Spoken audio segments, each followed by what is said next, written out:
we have a car loan. Everybody with me? The balance on the Macy's card is $2,000, $2,000. The balance on the student loan is $15,000. The balance on the car loan is $17,000. So we write them in order of smallest to largest. Okay? The next column, the third column, minimum payment. Each one of them, you have to pay a minimum, right? When you open up your account, you log in, and they say you have to pay $50 for your Macy's card. The next one is $75 for your student loan. The next one is $300 for your car loan. You pay the minimums on all of your debts, because you have to. If you don't, your credit report gets messed up. So we're paying the minimums. We put them in order. We're paying the minimums on it. The next thing we do, after we do our budget, we have $1,000 left for our debt. So that means, in this example, you may have more, right? In this example, we have $1,000 left available to pay debts. So we take the 1,000, we minus the minimum, and that leaves for the first debt on our line, $575 for the Macy's card. So in 4 months, you should be done with the Macy's card. Right. If you take everything that you have that's left over and you apply it to, because a lot of people, when you do the minimum payment, you're gonna spend 15, 20 years paying it. There's a reason why they want the minimum, because every single month they have something that's called interest rate. You know, you don't see it, but because it's in a very, very small, fine print that they add the interest rate to whatever you buy. So the reason why you wanna pay this off in 4 months is because you won't have an interest rate. And now, everything that you have, you apply it to the next debt. And you keep doing that. And the reason why you do smallest to largest is because as you do it, you get that victory. So, là, on fin payer Macy's card là, dans 4 mois, Ou chiril.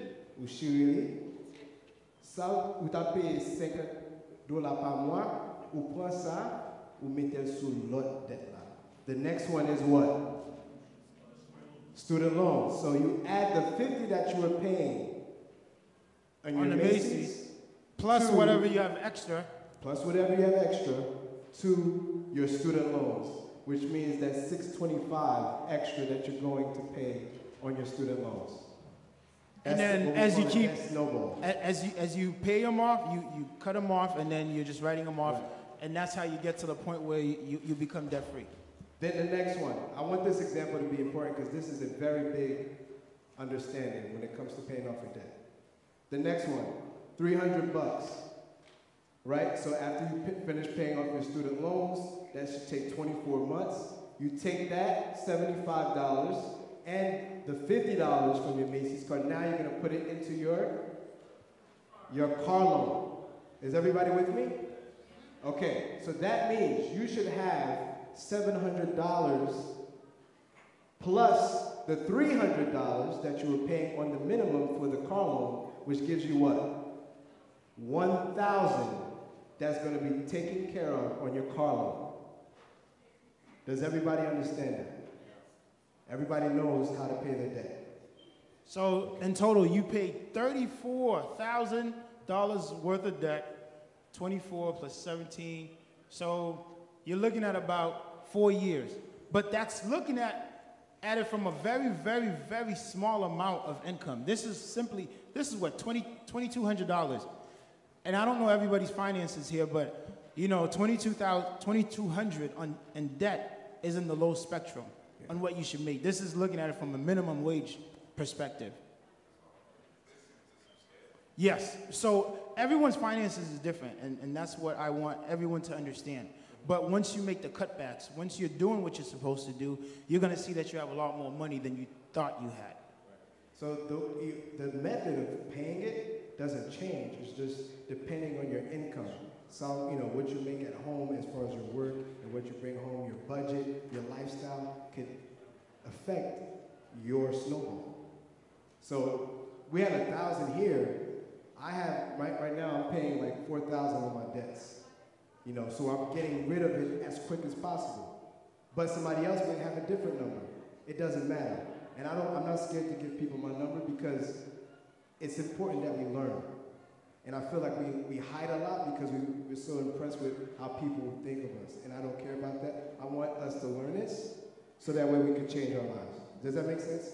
The death snowball, are we good? Because I think this is a very important part. Okay?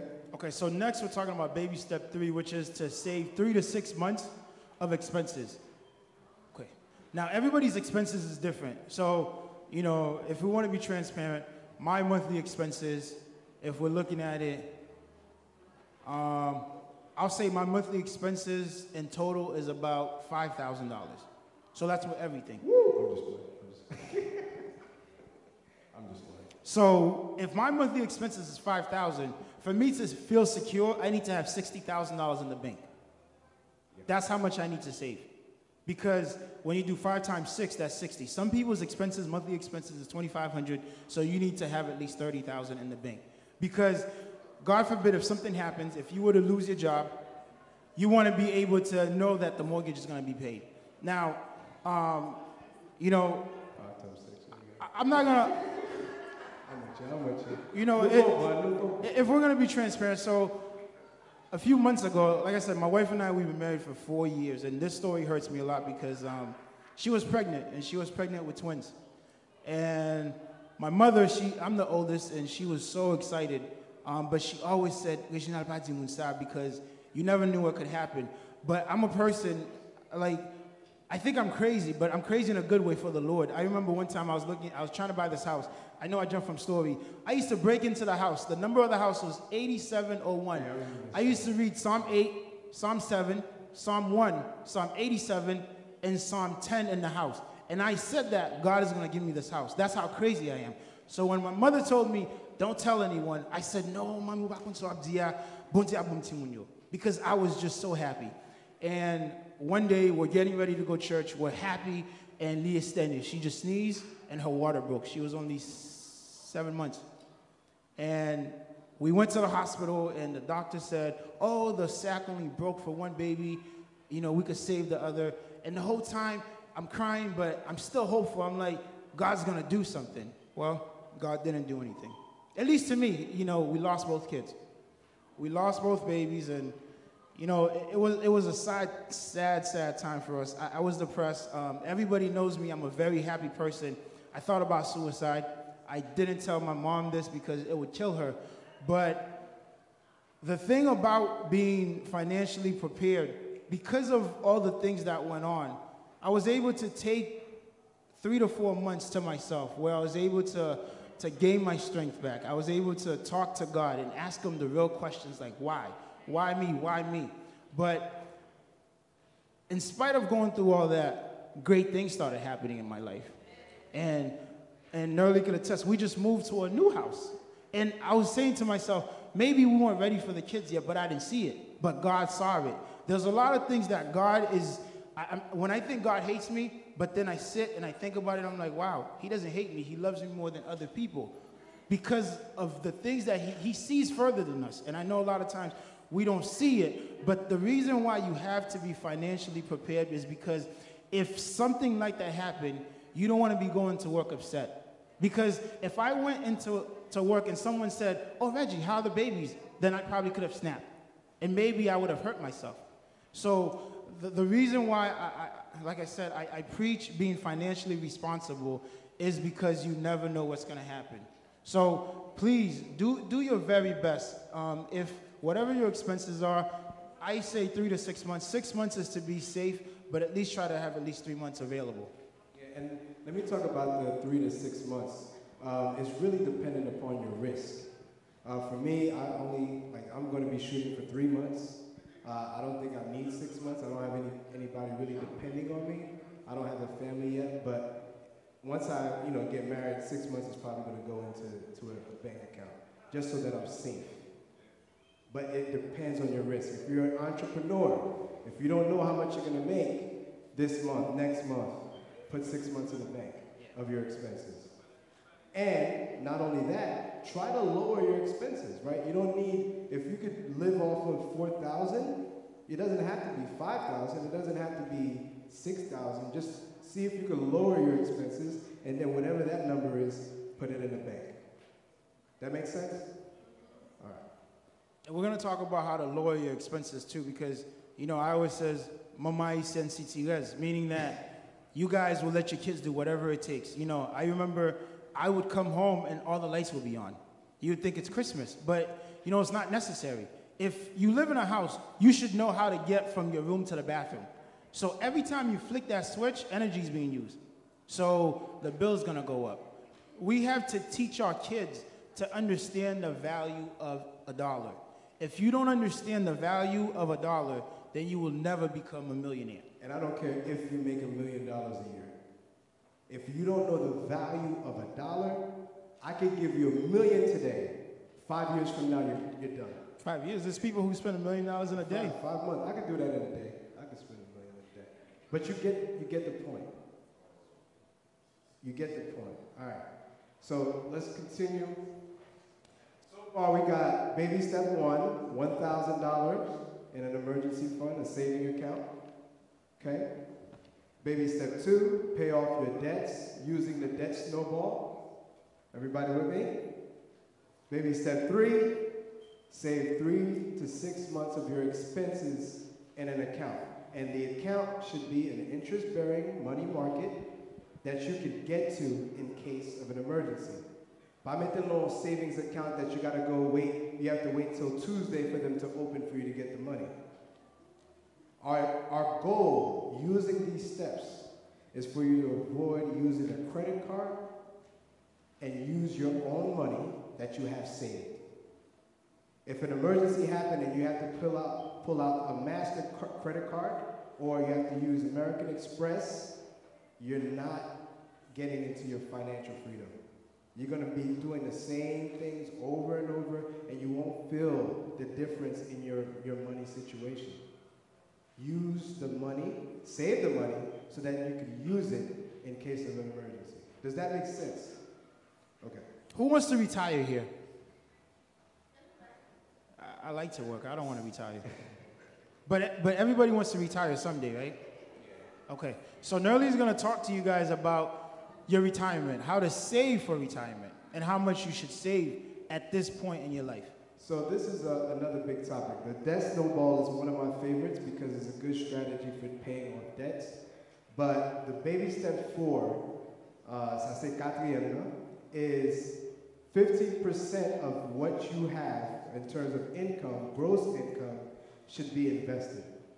How much? 15%. So if you make $1,000, how much is 15%? $150. So if you make $1,000 a month, if you make 2, so that means 300 should be going towards a investment for retirement. So now I want to go into this because this is not something that we a lot of times don't get in terms of education at school. It's like somebody has this conversation with us, or we take a separate class. Investments. So one of the things that, the only investment that he talks about more primarily, Dave Ramsey's class, if you take Dave Ramsey's class, is mutual funds. Now, I want to break down the concept of mutual funds a little bit, and if someone has a better understanding of how to explain it, I don't mind you jumping in on this one, because I want to make sure English and Creole speakers understand what mutual fund is before we leave here. So, a mutual fund is an investment vehicle where you can buy one share and invest it. So if your 15% allows you to buy one share of a mutual fund, you could do that, and that's your 15%. If that's your 15%. Say if it was like the $150 example, and the mutual fund is $150 per share, you take your $150 and invest it into this account. So, breaking down the mutual fund.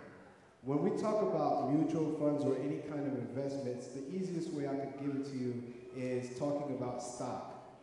And most of us probably know what a stock is. The company is going public, or they're going public, and they're issuing to the public some shares of their company. So once you buy it, you own part of the company. This is what we call single stock trading, where we buy one stock for $30, $50, $1,000. Amazon is probably at $2,000 probably at this point. But you're buying one share, and you're investing in it. If the company does well, that means you make money on the share that you buy. And a lot of companies, they do what is called dividend checks. So every single month or quarterly, they'll send you a little profit of what the company has made. So let's say you have 10 shares of Facebook, and Facebook did very well within the earnings. So they'll send you a check for maybe $75 every single, like 3 to 4 months. But, you know, that might not seem like a lot, but $75, that could pay your cell phone bills. Yeah. You know, $75. And the thing about Facebook or any stock is the longer you hold it, the more value it has, just like a house. You buy a house for $100,000, in 5 years when you're ready to sell it, there's a good chance you might sell it for $150,000. Yeah. And that's the point with the mutual funds. But, so going with that example, right? So nous avons une compagnie qui buy, en partie de compagnie pour public la acheter compagnie. So it could be $150, $300 selon compagnie. Chaque stock get a different price. The mutual fund here is where it gets a little, not too complicated, but what they did was, when you look at individual companies, there's a lot of risk. Sumete investment, if you only put 15% in one company and the company doesn't do well, that means your entire 15% doesn't do well. So the reason why we do the mutual funds is because they have several different companies, several different industries. So you're talking financial services, technology, you're talking consumer goods, whatever that might be, retail. You have all of those different types of stock within the mutual fund, so that way when you buy one mutual fund, you're buying several different companies and you're diversifying. And your chances of losing is very low. So the risk, you lower it when you buy a mutual fund as opposed to one singular stock. Is everybody with me? We have a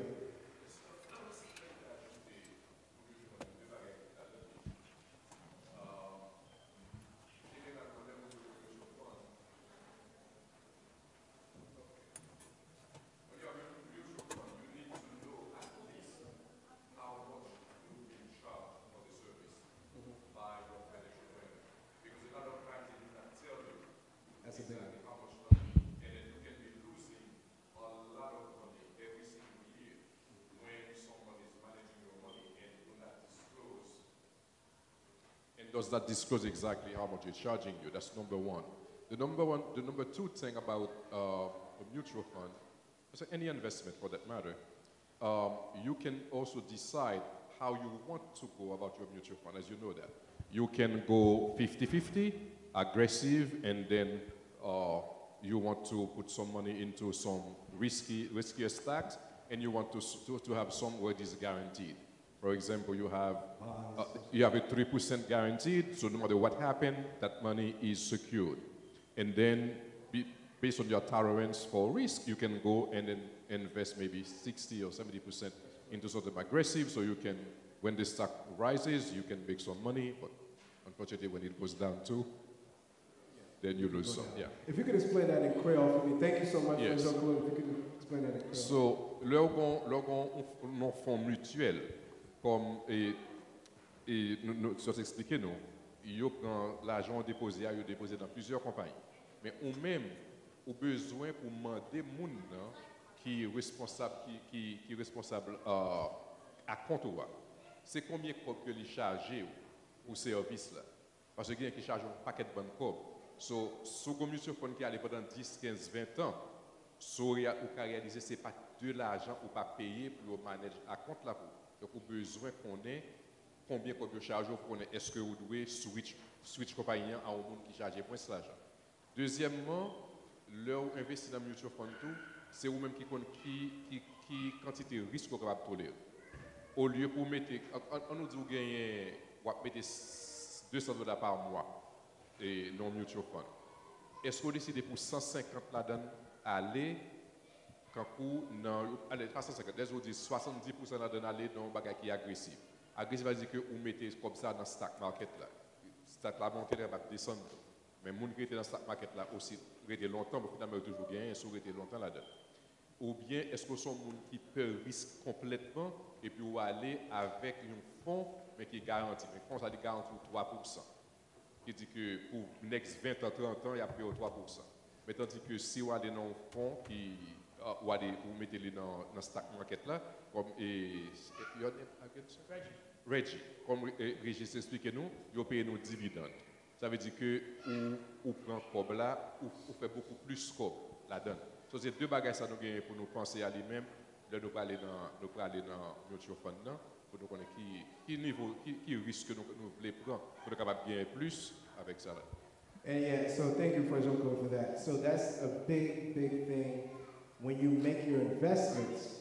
This is your money, so you need to start learning about it and talking about it so that way your 15% that you're giving every month, once you get to this step, baby step 4, and you're giving 15% of your gross income, you're putting it into the mutual fund. I actually do index funds and mutual funds. I had some individual stocks that I sold, but you know if it's aggressive, there's also growth in income, and international type of funds, you know what percentage of your 15% is going in each category.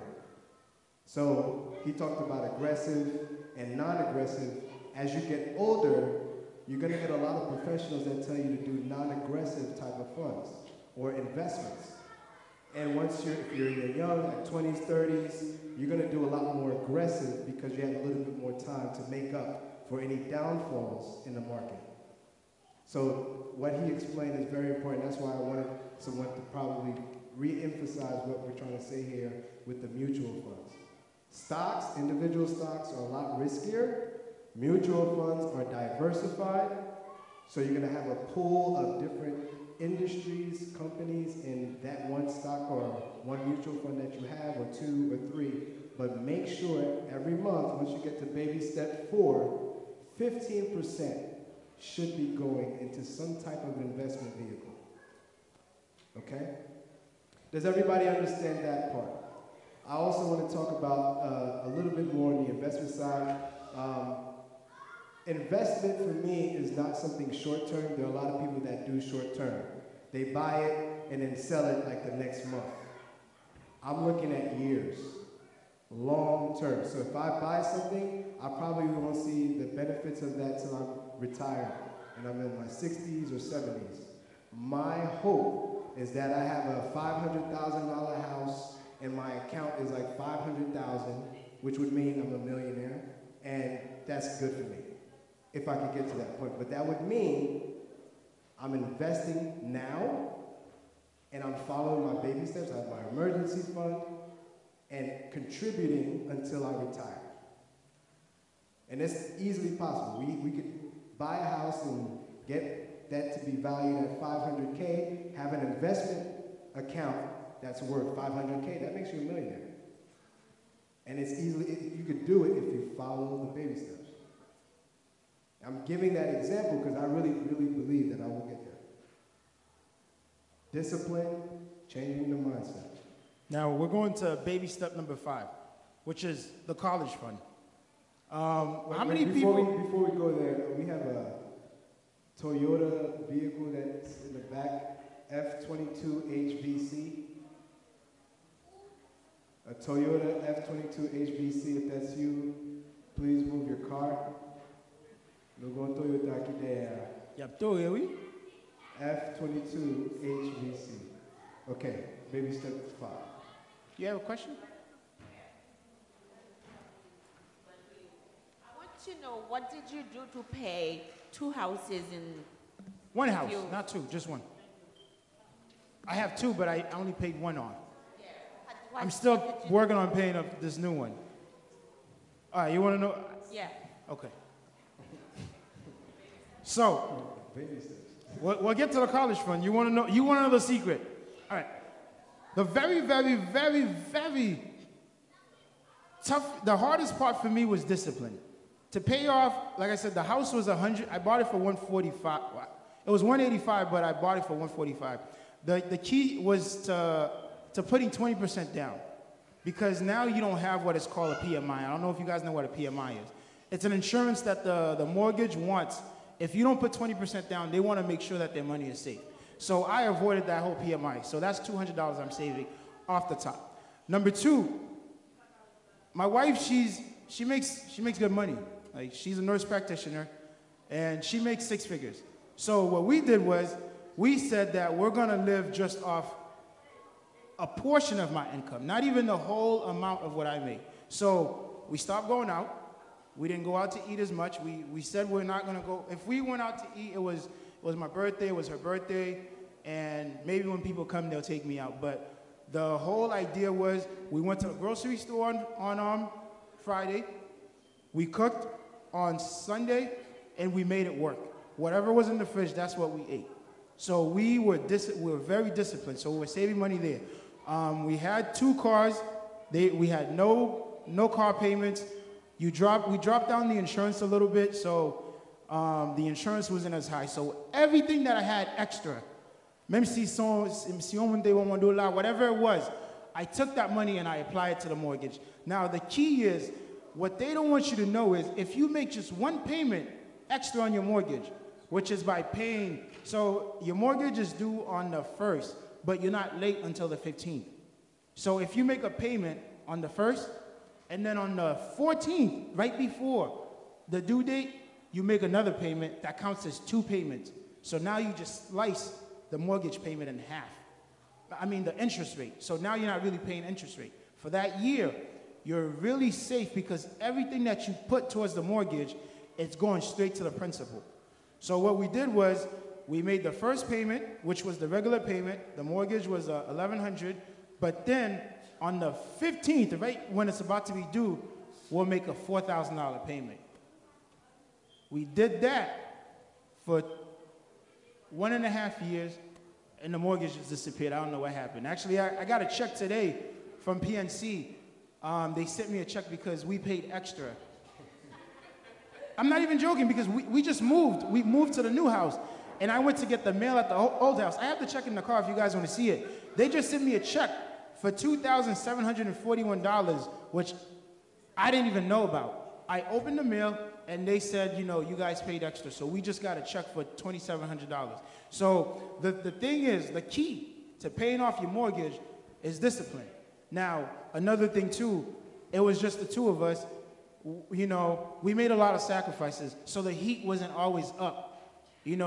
She bought, one day for my birthday, she bought me a robe.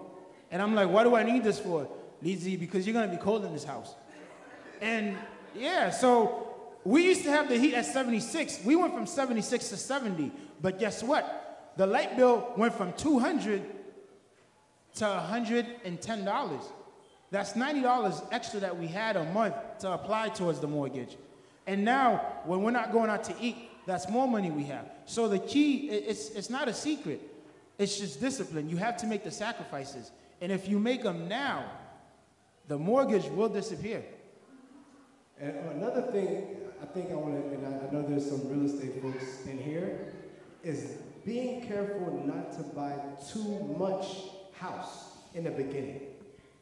And what he says is true. Like I said, you know what? I'm gonna give you guys real numbers. You want real numbers? You guys want real numbers? All right. So my wife makes $110,000. Okay? She's gonna kill it. I know. I hope this is not being like viewed or something. Whatever. So she makes 110, and I'm a business owner. So there's years that I make over 100. So when and people in our position, when they go to buy a house, they're gonna buy a $600,000 house because that's what you could afford to pay a month. But my mindset was, we don't need that house because it's just the 2 of us now. So I went and I bought a house for $185,000. So if you really do the math, just her income alone, if she made the sacrifices, she could have paid that house off in just a year. But the problem is, the more money we make, the more we feel like we could afford. And that's what the bank tells you, because they have the computers that says, if you and your spouse are bringing $200,000, well, you could easily afford a $700,000 house, easy. The payments is only $4,000. And you're looking at it like, well, yeah, 4,000 is nothing. It is nothing. But guess what? That 4,000 will take you 30 years to pay off. And when you pay off a $400,000 house, in actuality, you're really paying $900,000. So the big thing, again, is making a sacrifice, the discipline. But from the beginning, when you're buying your house, be careful not to buy too much house. I remember when my father came to Maryland with me, and before, because we were looking to buy a house, and they did they evaluated how much I could afford based on my income and stuff like this, my credit score and all that. And I think it was, I could afford a 375 at the time. And I said, you know, this is 375, oh, that's easy. I saw houses for 300 I could go get, and you know, and I'm okay, and I could afford the minimum mortgage that they have for that 300 or 375. I could do it. But the thing is, if you follow the calculations that they give you or the numbers they give you, and you don't have an understanding yourself, and you get swallowed in what the number they gave you, oh yeah, I could get a loan like that. Yeah, I'm gonna go get a 375 house.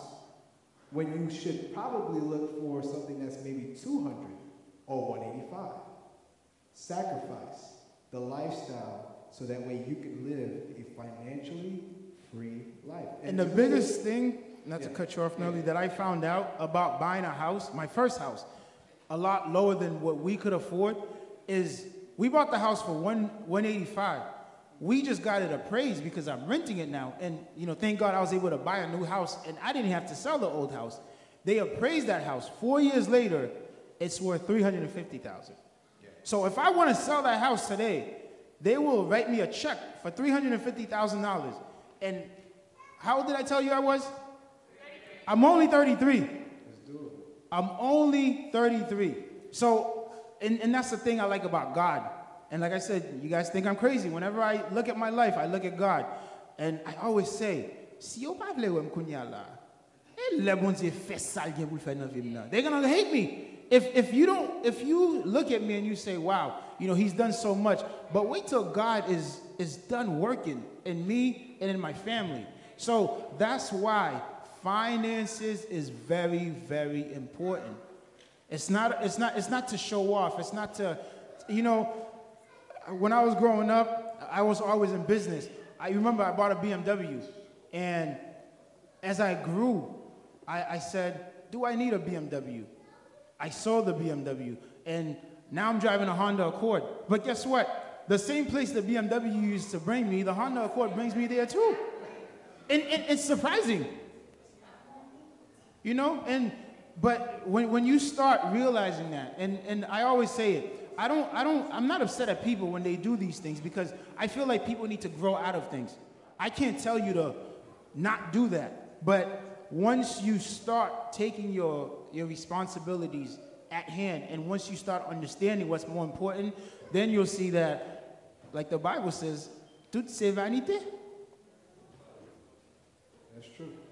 So we're gonna continue to baby step 5, which is colleges. So no colleges. You know, every time me and Nerly does finances, I have a funny story for colleges because I remember when I was going off to college, my mother. I love my mother. Every time I talk, I always say my mother. It's always God and then my mother. So my mother was like, I said to my mom, I said, Mom, I'm so excited. I'm going to a community college.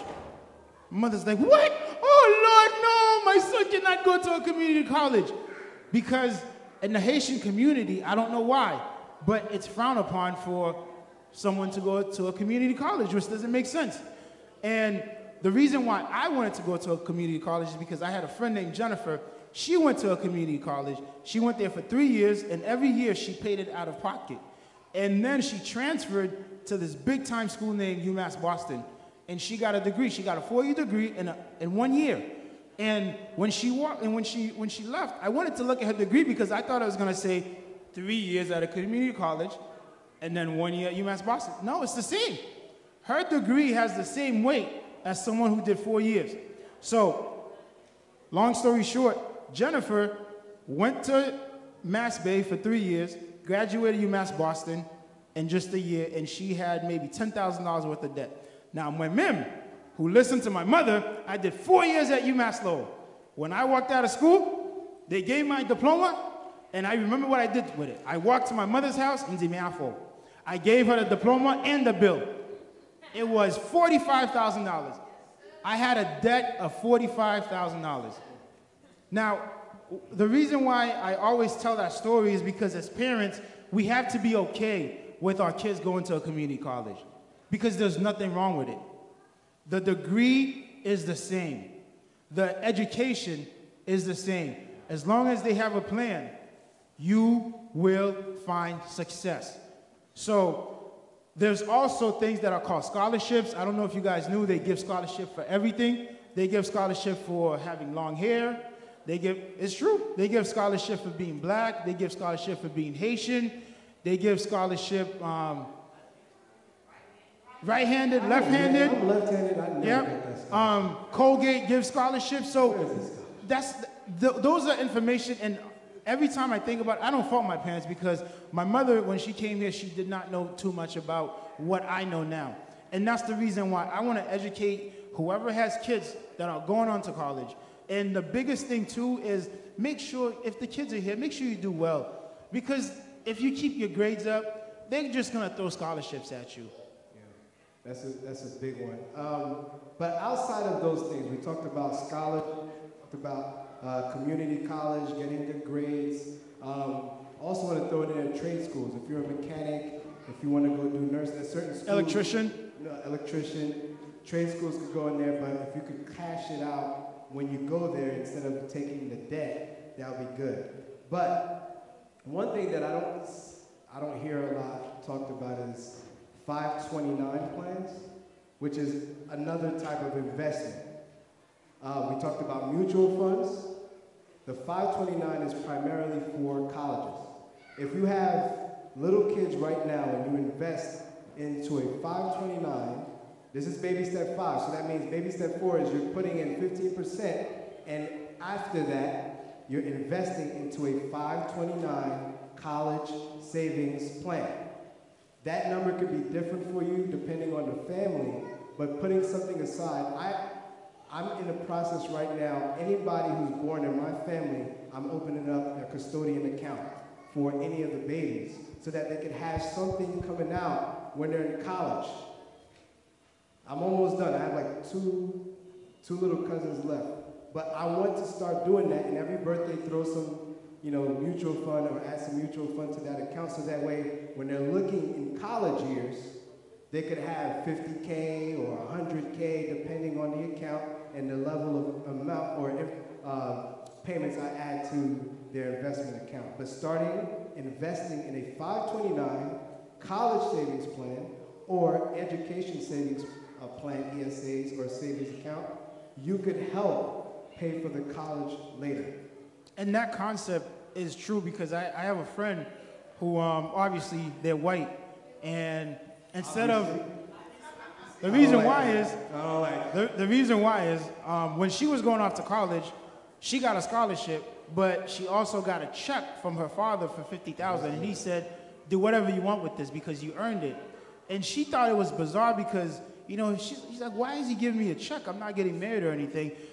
Since she was a baby, what they did is they set up an account, and every birthday, every family member funded that account. Yeah. Instead of buying her a gift that she could break, everybody decided they're going to put $50. Now imagine doing that. Let's say, I know Haitian families, I have 14 aunts and uncles. Now imagine if every year, everybody decided to give me $20. By the time I'm 18, can you imagine how much money I'll have going off to college? Now, a lot of times you wanna give the money to the kid, they'll go buy candy, but it does them a lot more good when it's in an account. And when they're ready for it, they'll be more thankful too. Okay, so baby step 6. Is everybody okay with the college savings account? Now, let me go back and talk about the kids. If you are grown, right? Your kids are now grown. You're just hearing this information now. Do not start a 529 if you don't have an emergency fund. Do not start a 529 if you don't have 3 to 6 months of your expenses in an account. These are baby steps. Anything can happen, and then you got to stop everything you're doing if you're going out of order. Does that make sense? At least have an emergency fund. At least make sure you're putting 15% for your own retirement, because you will retire, you will need money later on in life. Make sure you're okay, and then after that, 529 ESA. This is the financial journey that we discussed in Dave Ramsey's class. It's working for a lot of people. There is like very little folks who don't follow this, but the folks that do have excellent testimony. It's what is discussed in the Bible. Avoiding debt, having an emergency fund, making sure you're doing right. Stewardship, pretty much. Make sense? All right. Now we're at baby step 6, which was paying off the house. We talked about paying off the house. Does everybody feel comfortable about paying off the house? We talked about it a little bit. Is everybody okay? How many people here own a house? How many people own a house? So 4. Only 4 people own a house in this whole group? 5, 6. Lem tourner nan boal fon jeune pour tout moun nan l'église bien carré. Okay, 4 people. She's correcting me right now. Okay. So there's more people that own a house. Possibility, okay. Now, the thing is, how many people are willing to make the sacrifices to pay off the house? Well, that's the problem. Right there you go. That's the problem. No one's willing to make the sacrifices, but everybody wants to come to a financial class to learn how to pay off the house. That's the saddest part for me. When you come to a class and you don't learn anything because you're going to go back to the same way you were living. I want everybody here to make the sacrifices, to talk to your kids, to tell them not to turn on the lights. You know, the biggest thing too, I don't know, you guys pay for your water. When you're brushing your teeth, put a cup in the bathroom. You fill the cup up. You brush your teeth, then you rinse your mouth. A lot of kids will let the water run. As the water's running, they're brushing their teeth, they're looking up at the sky, they're doing what they need to do. But then your water bill is $400 every quarter, and you're wondering why. It's because you're not educating your kids. Now, when you have this extra money, you throw it on the mortgage. That's the reason why we're having this class. I want everyone here. And the Bible said it too. Instruis l'enfant selon la. Okay, so if we want the best for our kids, we have to correct them right now. You know, my parents didn't teach me all this, but I've learned it. And when I have kids, it doesn't make sense. You're not going to run my water because I'm paying for the bill. Now, I want everyone here to make strides, and at least, you know, if you're not going to make extra payments, but if you break down the payments in half too, if you make half the payments in the beginning and half towards the 13, you'll save 7 years. That's another thing too. So. So, the 13th, you don't want to let it get to the 15th. Because most mortgages, that's when the interest will compound. So, you're actually beating the interest rate. And a lot of banks, they're allowing people to do that. So, the best thing to do is you call your bank and you send them a voided check, which says that if your mortgage is $2,000, please take $1,000 on the 31st, and then one on the 13th. So, if you do that, you will pay off your mortgage in 7 years because you're basically making an extra payment. Exactly. So call your bank, call your mortgage, and tell them that's how you want to set it up. And when you do automatic payment, you don't really have to worry about it. So at least do that. That's if you could afford the extra payment, right? But you're not making extra payment. You're making the same payment. Okay. Yeah. So you make $500, and then on the 13th you pay another $500. Exactly. So you're not late because you're late on the 15th. They give you a grace period, but because of that, essentially you're making an extra payment every year. 7 years from 30. So you'll go from 30 to 23. Okay. Any other house questions?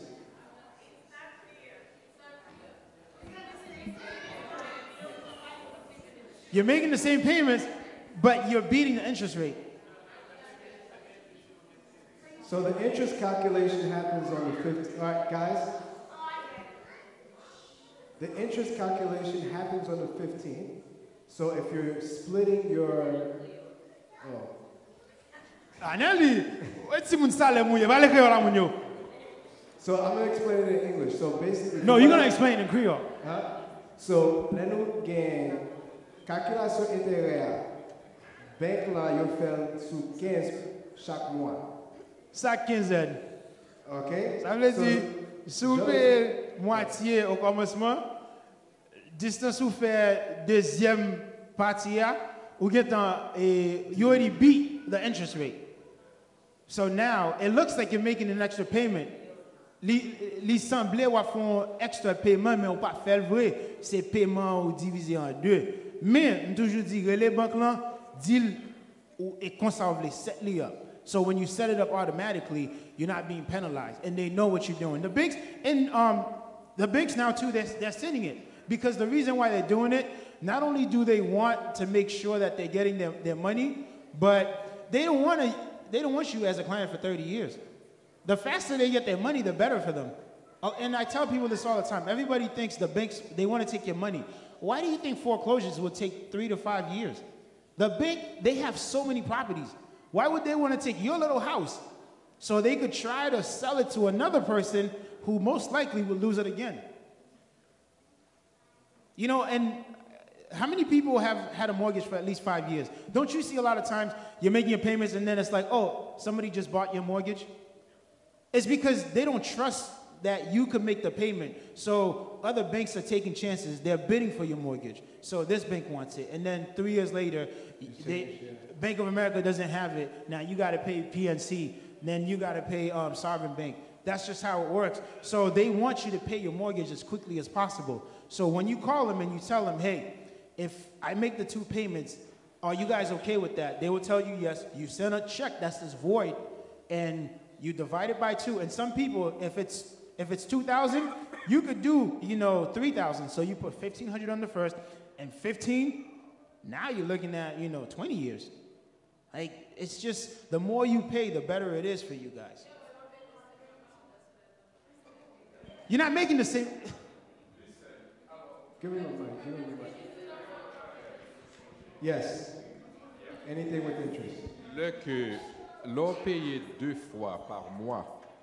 Ouais, combien de mois gagne l'année? 12 mois. Mais l'on paye 2 fois par mois ou on doit payer 13 mois au lieu de 12 mois. Parce que ou gagne 4 ou gagne dans année ou gagne semaine qui gagne combien de semaines? Combien de mois qui gagne 5 semaines? Ou gagne 4 là dans l'année. So l'on paye moitié, il fait le 13e mois. Ou paye 12 ou paye 13 mois, mais c'est dans 12 mois on paye. Ça c'est pour dans le principal là toujours. Et chaque année, vous payez un mois, vous payez pour mois en plus, dans 5 ou 6 ans, vous réalisez combien de vous payez en plus, alors que c'est même l'argent toujours dépensé. Le deuxième bagage là, qui est très important, le fait que vous payez avant le 15, c'est ça pour penser. Intérêt, c'est quand vous avez un crédit de carte, vous avez un crédit de carte. Et intérêt après, le 23, c'est là pour te payer. Vous allez mettre intérêt sur lui. Si vous payez le 20, vous n'avez pas d'intérêt parce que vous payez avant. Intérêt à pas arriver sous lui parce que vous avez payé déjà. C'est le même principe là qui est appliqué pour mortgage. Il y a un paquet de monnaie ça vous fait. Vous payez 2 fois par mois et puis dans quelques années vous finissez avec mortgage.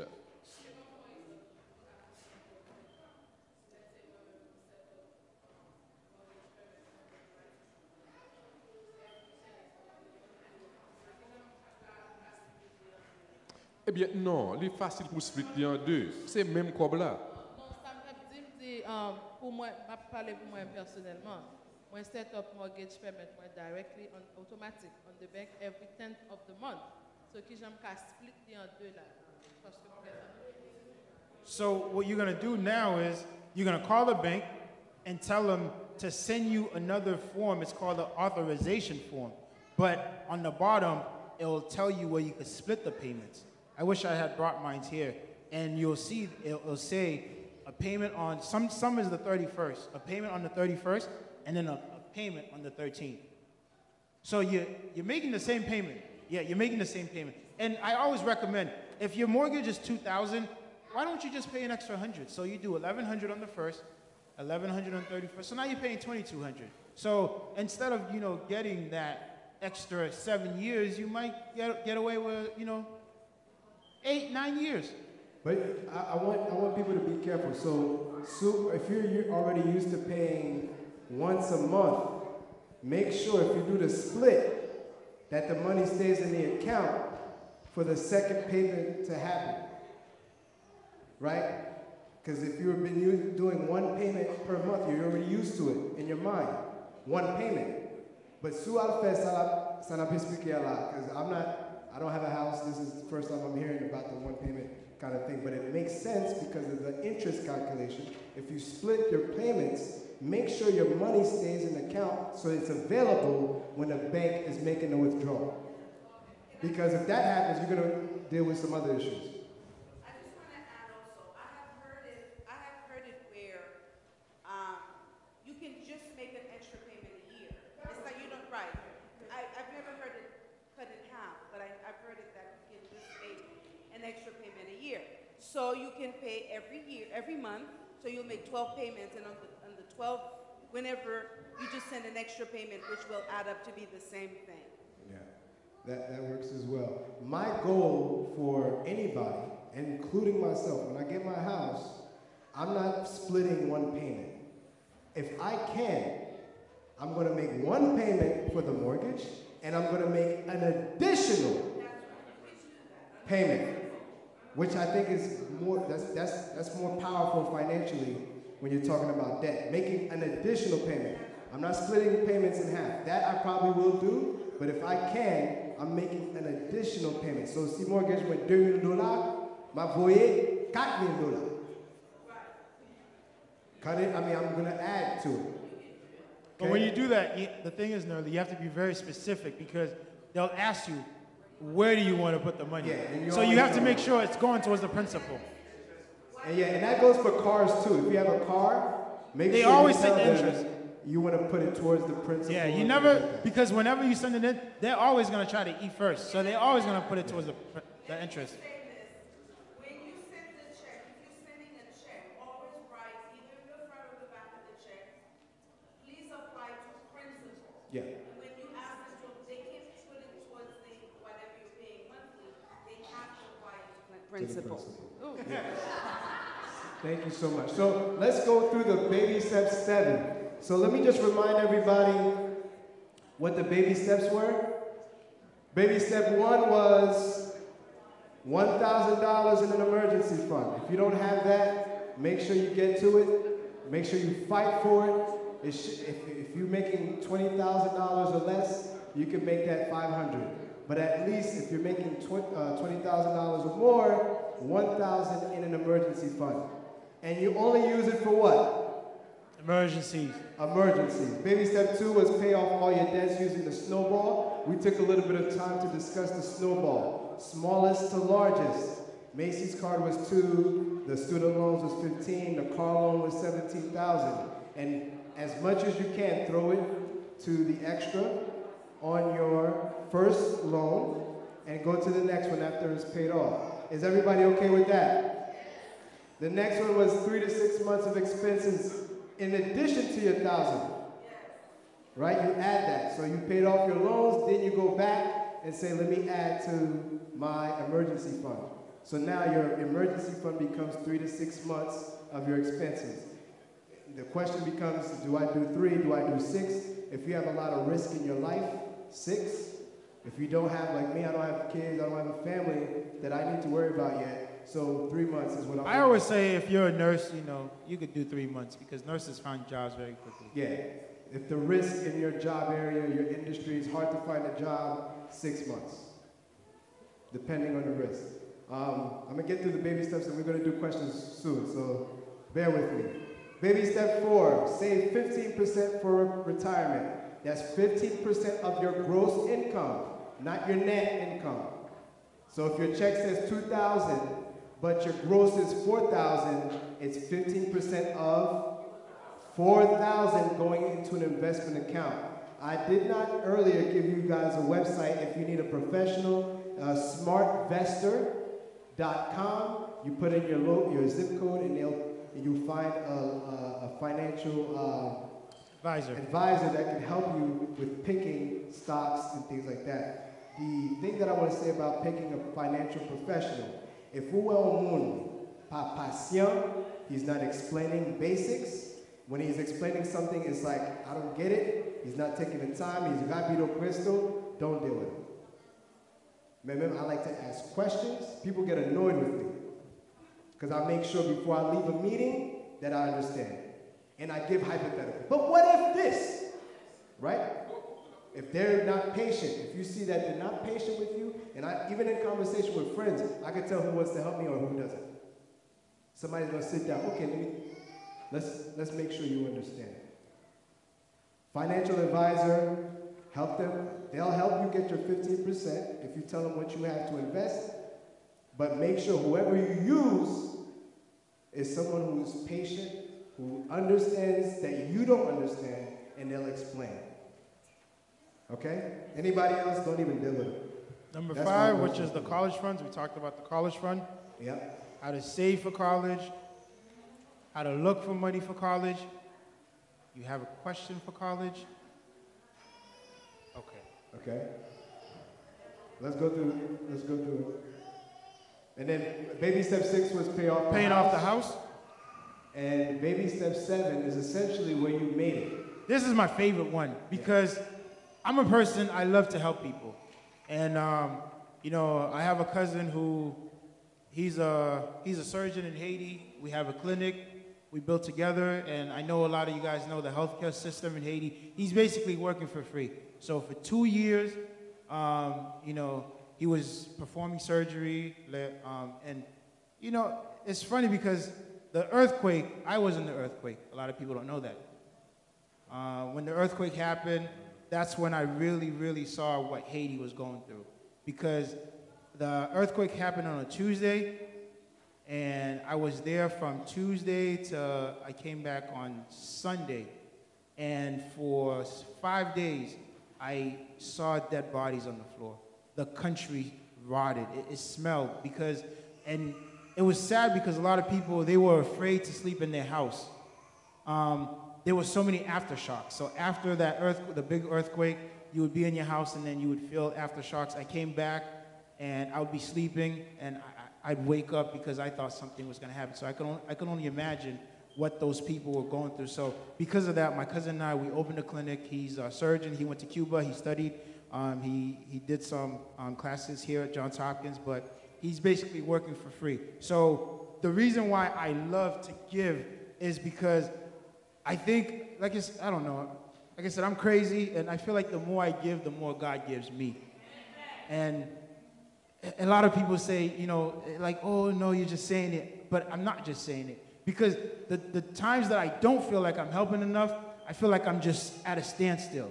But the moment I open myself and I say, I want to do this, the moment where I'm making the sacrifices, I'm paying my tithes, I'm sending money to Haiti, I'm just seeing money's just coming out of everywhere. I have a store. The store will do better. I don't have to get on top of the employees. I do real estate. Like right now, I don't know if it's because I haven't been helping, but I got a house that's been sitting on the market for 4 months. I was talking to Nerly about it. I said, I don't know what's going on. And the interest rates are going up, so people are not buying it. But, thank God, I think yesterday we got a call. People want to see it and things like that. But I think, God sees these things. The more you're a good person, the more you want to help people, God is just looking at you and say, I'm going to do for you. I'm going to bless you. I'm going to do this. I'm going to do that. So to get to the point where you could give, you need to be debt-free. Yeah. And I want to say that, my testimony is that this year I was able to pay off my car and all of my student loans. I have one little debt that came up and I have to pay that off. But it's going through the baby steps myself, I see the benefit financially.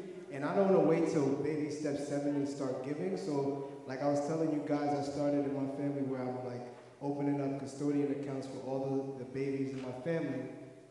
That's my way of giving, and there's a lot of things that I need to work on myself, but essentially my discipline has changed, my mindset has changed when it comes to money and things like that. Although I had a good understanding a little bit even growing up, these steps help organize my thoughts and my actions, so that way I could be in a position where I could say I paid off my student loans before they were supposed to be paid off.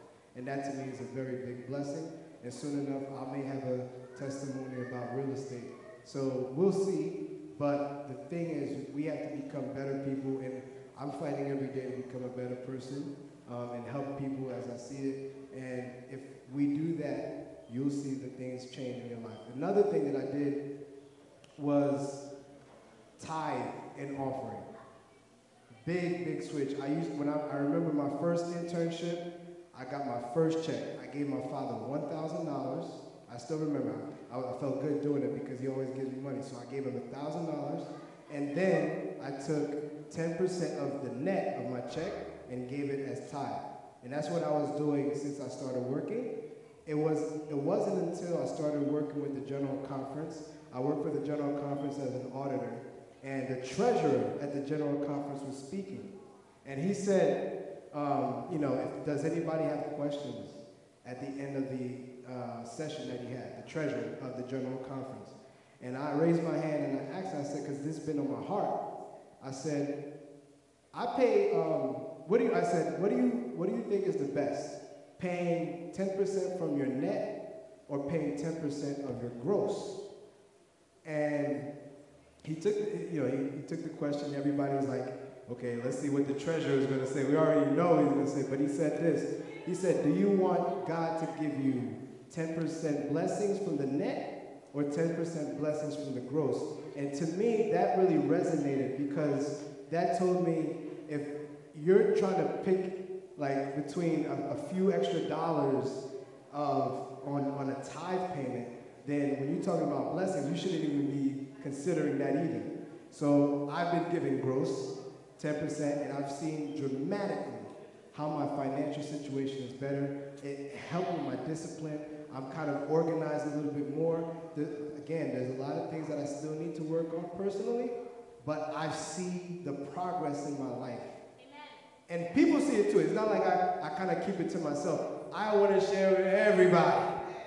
If I could do that for anybody, because I know directly, if you follow the baby steps, if you put an emergency fund away, if you pay off all your debts, how it could help your life, change your life.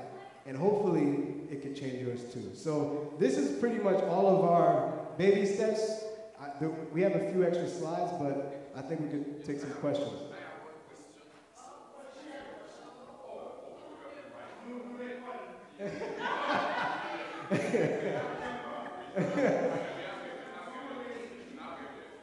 Okay. So first, if we could just be in order, maybe I have to write people's names down.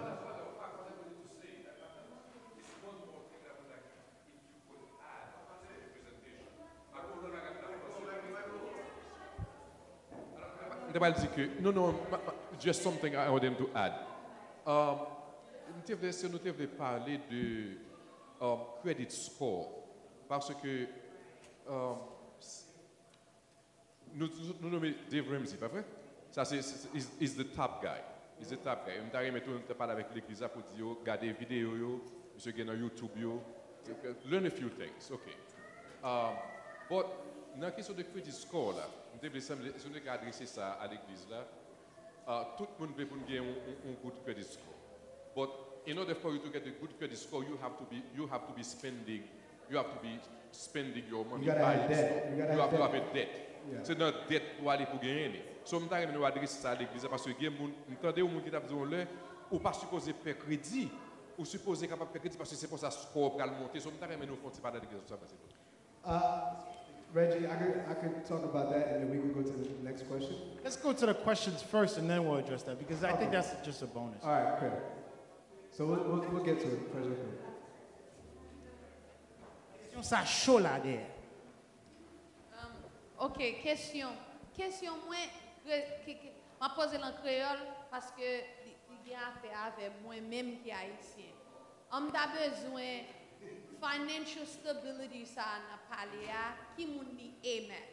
Parce que imaginons ou ça haïtien ou à vivre aux États-Unis ou dit comme ça si besoin payer caille moins faut alors based on what you said from light bill from the sun heat là pour mettre non I'm just saying listen son exemple de prendre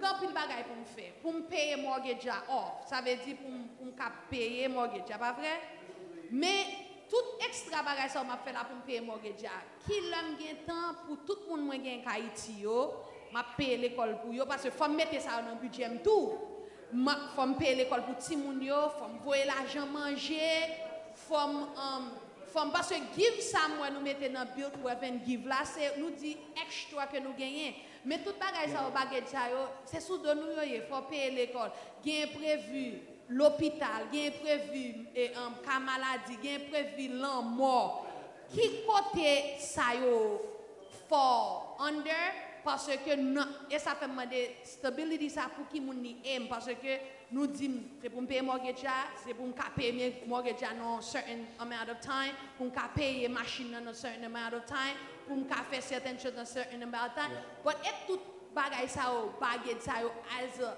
haïtien qui gagne sous lui côté pour me joindre l'argent parce que moi n'a parlé de ici mais est ça me Haïti Well, Non, les derniers américains. Haïtien qui a parlé là.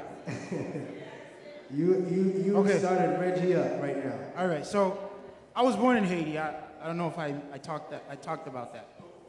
I came here when I was 9 years old. So I used to go to Haiti every year. And like I said, I was in the earthquake. I actually didn't go to Haiti for 3 years after the earthquake because I was afraid. But ever since then, I've been back. Now, what have I done for Haiti? Okay. I opened a clinic. I did that with my cousin.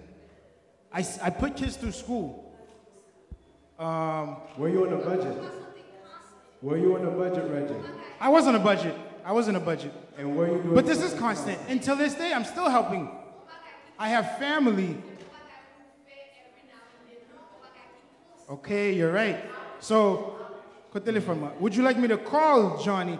I pay his salary every year because La Fair surgery for free. He's actually working for free. I'm the one who's paying his salary because nobody pays for his salary. Whenever he needs to travel here to get equipment, I pay all those things. So everything that's being done in Haiti is on my back. All that is done on a budget. Now, when I say budget, that's why we have a budget sheet. Do you have the budget sheet? We don't have enough, but we're gonna. The budget sheet, if you look, it says monthly take-home pay. The monthly take-home pay is going to guide you on what to do with your money. Now, I can't tell you what I'm doing because my finances is different from your finances, right? But if you are disciplined enough and you put your monthly take-home pay here and you're honest with yourself, and if you shed some money off the groceries, combien fois acheter le petit moun yo va tout là?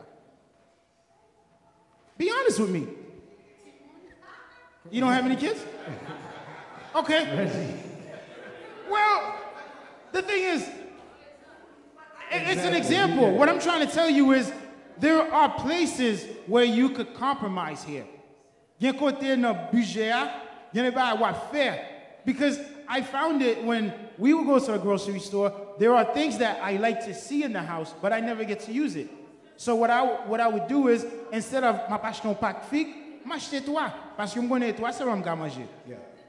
So the thing is, I'm not being cheap, but I'm just being real with myself. Because another statistic here in America is the average household throws away 35 pounds of food every single year. That's a lot of food. And you want to help Haiti? Well, guess what? If you're not buying it, you can send that money to Haiti.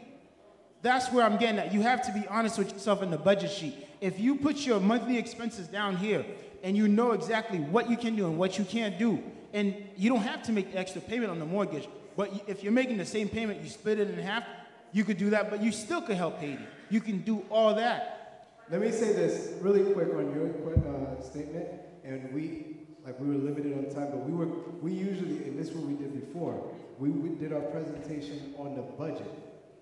We start with your income, and everything that you spend your money on goes on your budget before the month begins. That means, sou fait $4,000, sou budget, chaque dollar in $4,000, you put it in a category, including the money you send to Haiti. Now, you can't send money to Haiti that you don't have. If you don't have it in the budget to do, you can't spend.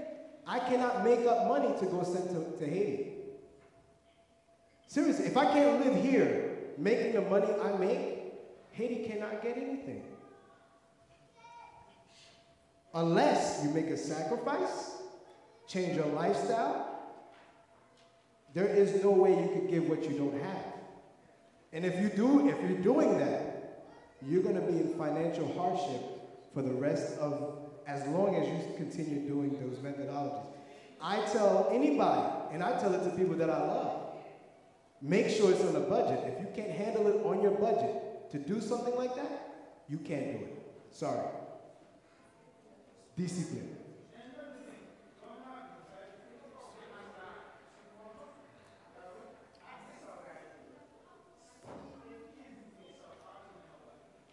That's true.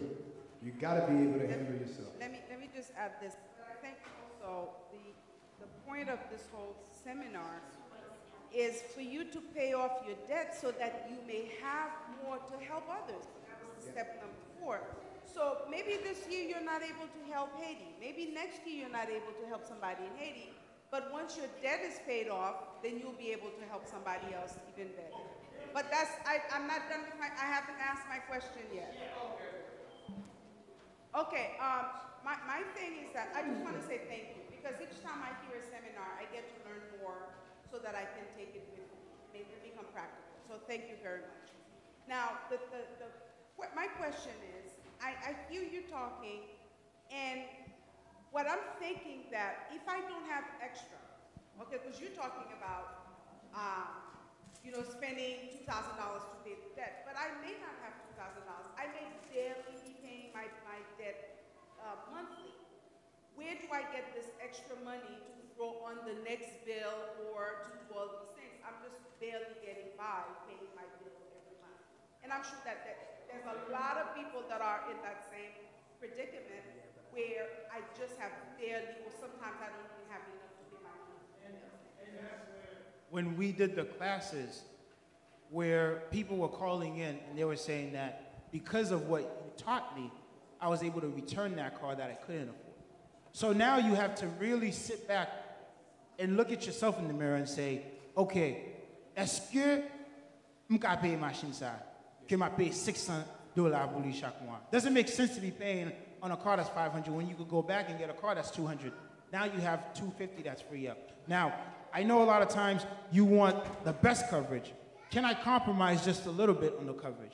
Because the principal on the insurance policy will be lower. So when I say compromise, a lot of times, if you know you're a safe driver, right, you don't need to have a $100 deductible because you know that you're going to do your best not to get into an accident.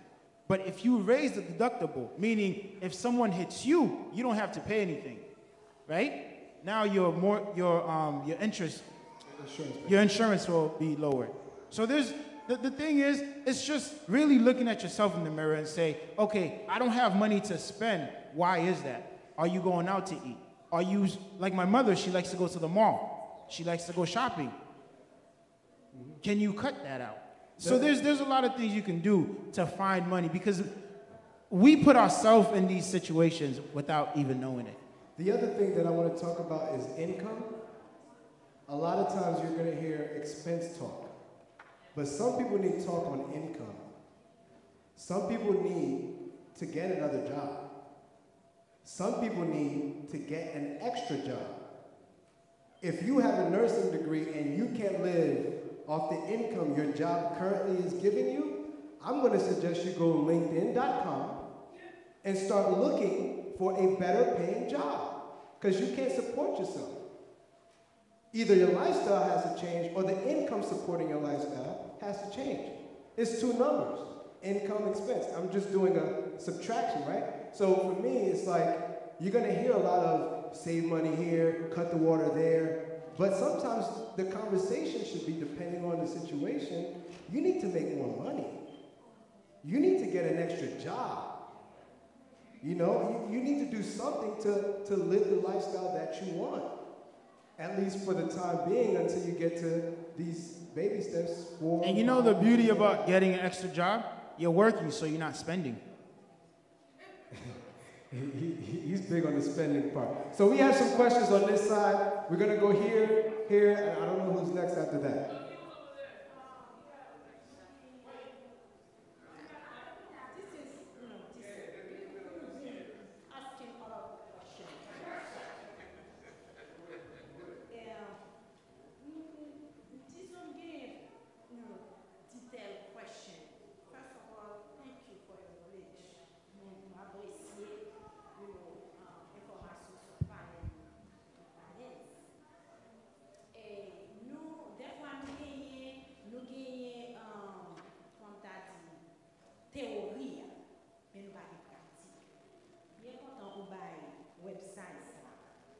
Et m'a demandé est-ce que nous avons fait confiance, nous sécure, parce que nous ne pouvons pas nous-mêmes, peut-être nous connaissons, peut-être pas avec qui nous pourrons dire, pour nous demander conseils, pour nous demander informations. As far as the investing?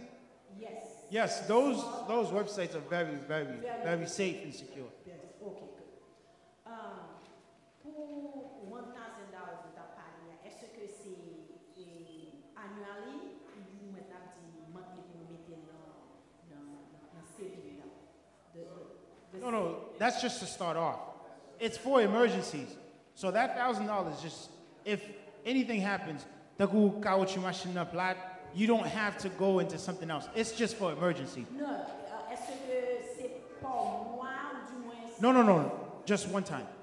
Just 1,000 to have. Yeah, then you go to baby step 2. But once you get to baby step 4, which is to have 3 to 6 months of your expenses. So let's say for the month, pour moi, baby step 3, for the month, your monthly expenses is $2,500 when you all your bills. So you need to have $30,000 in the bank, just in case you lose your job, for security. Et à de same time, qui banque parce que des fois l'heure où l'eau then you certain amount you charge you fee et puis gagner tout et peut-être des banques qui va plus intérêt que nous l'autre. Est-ce que nous avons notre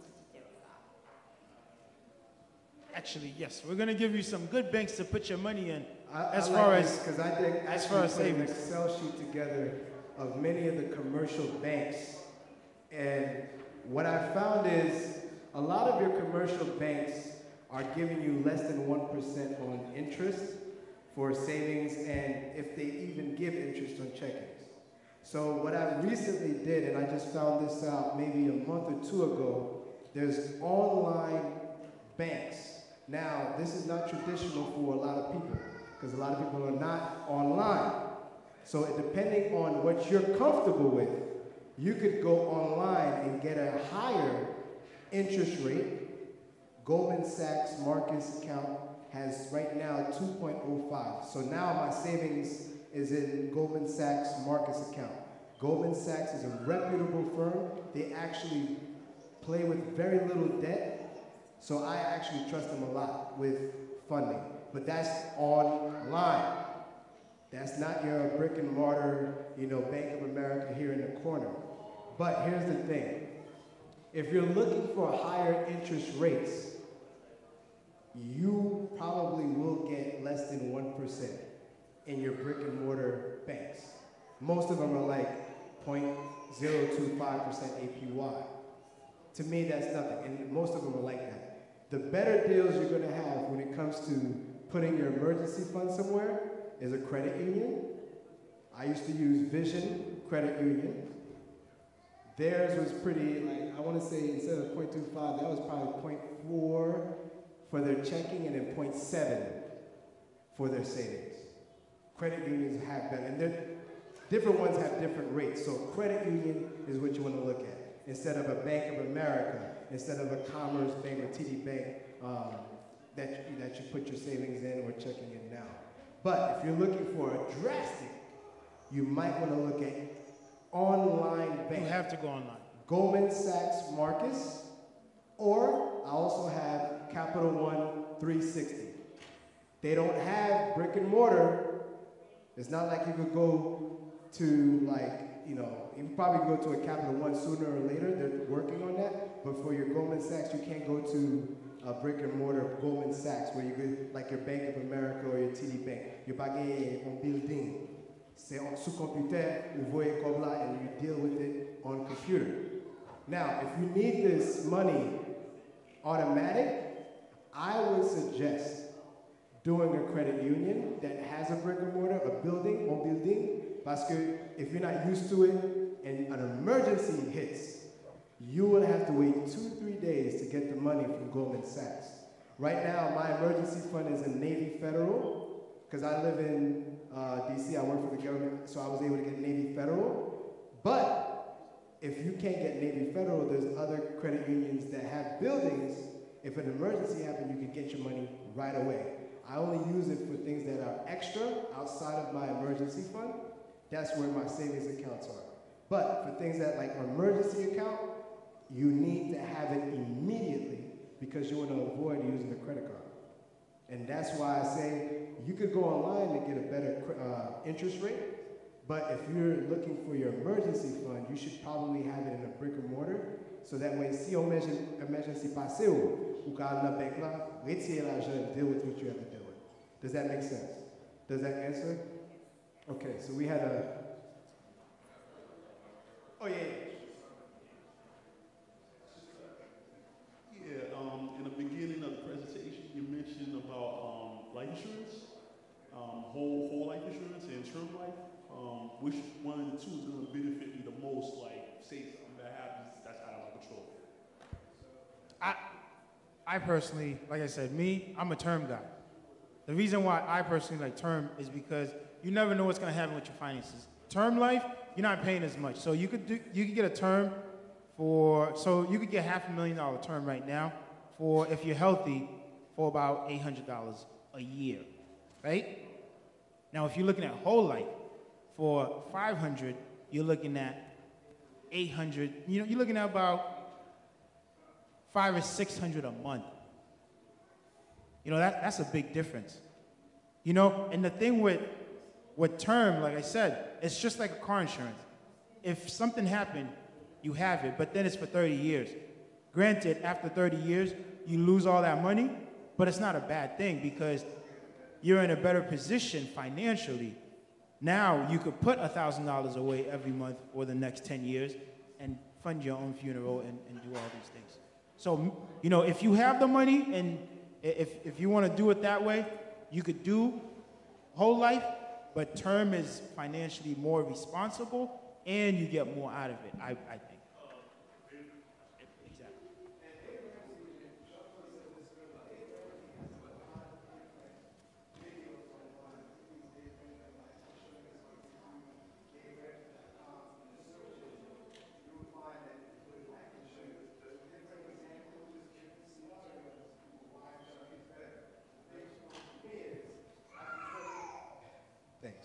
After 20 years, I'm in a better situation. Most people who follow these baby steps, you could be done with all of your debts, fully funded emergency account. On average, he says he's been doing like statistics, and it's like 7 years. So imagine from today, say if you're baby step 1, 7 years from now, you should have your baby steps done, pretty much up to where you're investing 15% of your gross income, which is baby step 4. And then when you say 5, 6, 7, you're in a better position financially. That's 7 years. So now if you do a term for 20 years, you'll be set to take care of whatever life throws at you, even without insurance. So having whole life wouldn't even benefit you because you are your whole life insurance. at that point. Does that make sense? Okay.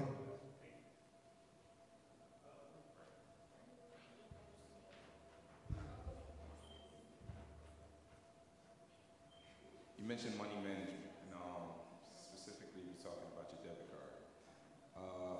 What I find to be a big or a major way that a lot of income comes out is charge here, charge there. I'm not really, you know what I'm saying, monitoring that. Do you budget money for the month? Whereas the cash that you show, you bring out, you pull for the month. And the problem that I have with that is security.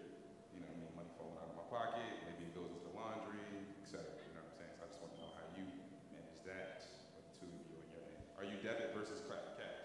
And the piggyback.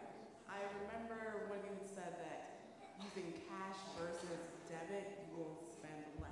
Not spend less, but you feel it more.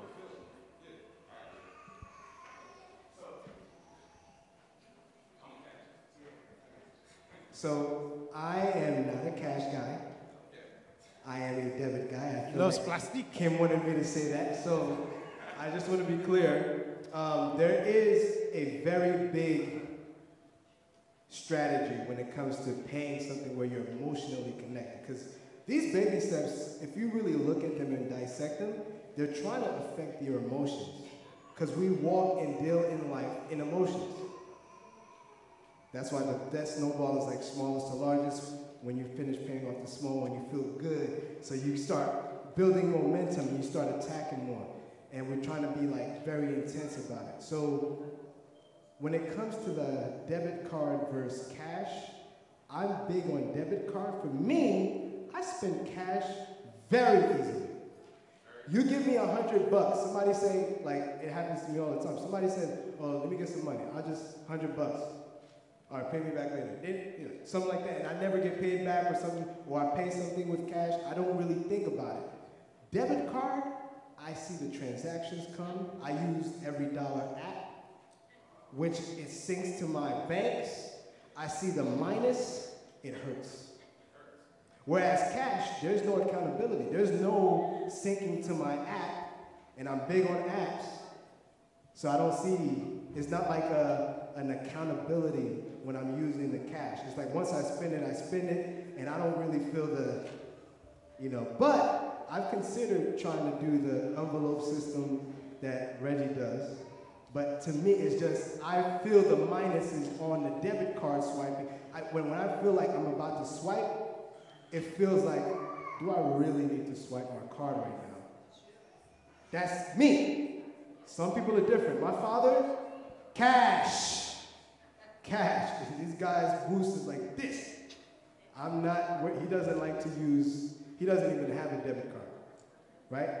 And that might be because that's how he's been raised and kind of thing like that. He does not use a card.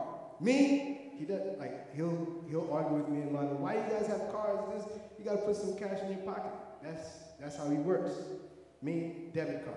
But the budgeting thing is, you have to budget every month. Because every month your things change.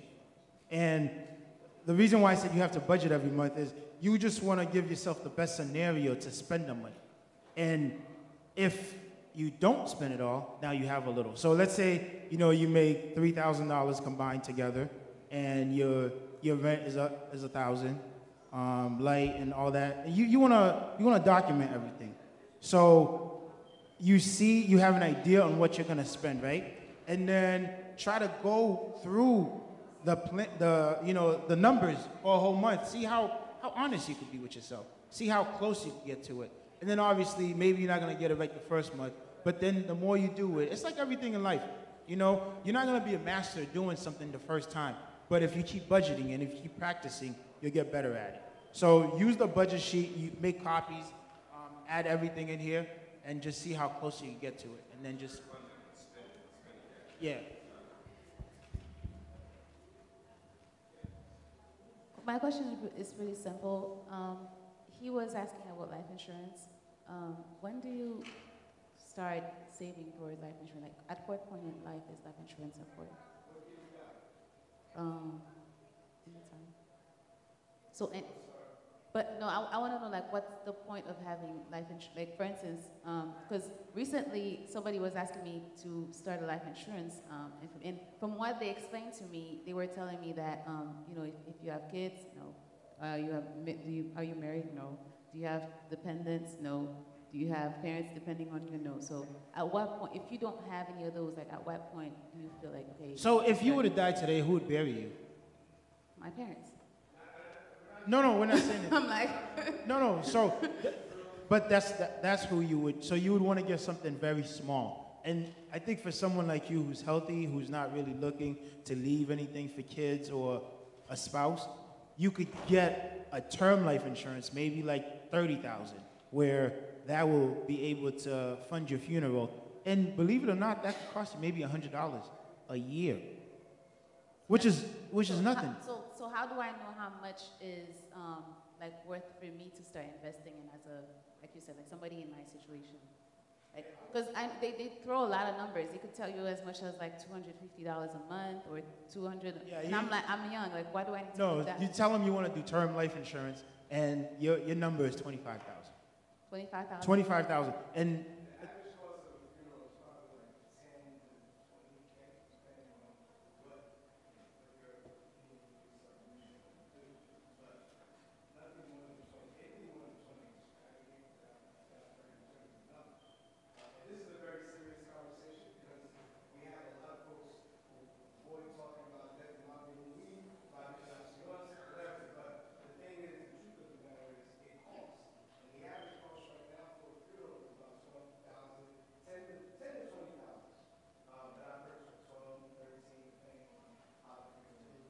And what me personally, from my experience, what I did was, right now, like my new home right now that I got, the mortgage that I have on it is about $400, right?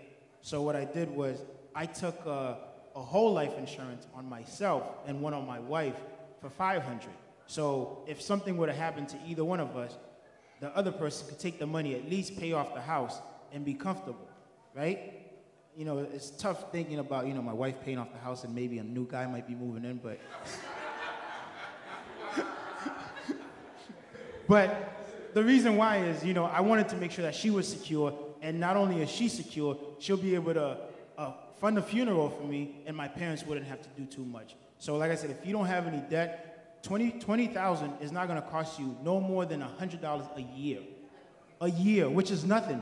You could literally pay $100 just to make sure you're being buried properly. You know, and that's term. It's called term life insurance.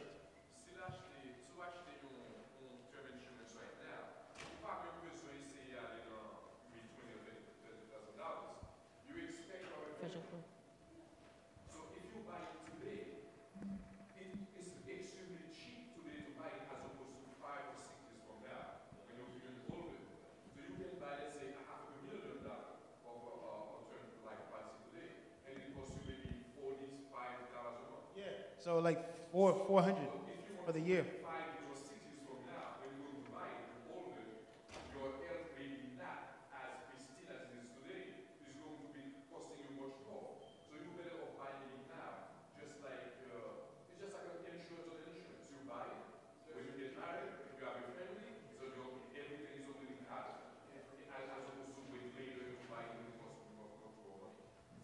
From what I get, it's like the term is better than a whole life. Whole life, yes.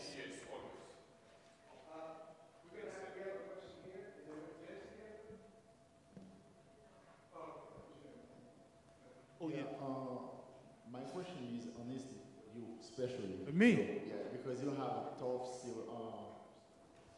life saving, a tough on saving life. I just want to follow your word, but I don't know if I can do it. The question is, if I have a car loan, so I want to send it back to the company, and what would happen to my credit score? Okay, okay, and we could transition into the credit score as well. Now, the way the bank works, right? If you have a car loan, they are going to, if you're going to try to return it, they're going to tell you, well, we might take a loss on it. So what we're going to do is we're going to send it to auction. And based on what we get from the auction, whatever is left over, you're responsible for it. So if you're willing to take that risk, now I don't know how long ago you bought the car and how many miles you put on it, how new it is, how much you owe on it. That's the different factors. Now, returning the car, most people who return the car, they're leasers. So if you're doing a lease, you break your lease, obviously they'll take it back and they'll penalize you a little bit. But when you're talking about you have an actual car note, you're financing the vehicle, the bank, they're not going to take that lightly, saying that, hey, you know, take your car back, I don't want it anymore because I made a mistake. You know, so it's tough to return an actual car note. But if you're willing to pay the difference, and I don't recommend it because if you're in the debt, I rather you pay it off versus returning it. Well, I have another scenario where you can sell the car, right? So as far as credit score is concerned, right? You're concerned about your credit score and giving the car back, right? Is that what?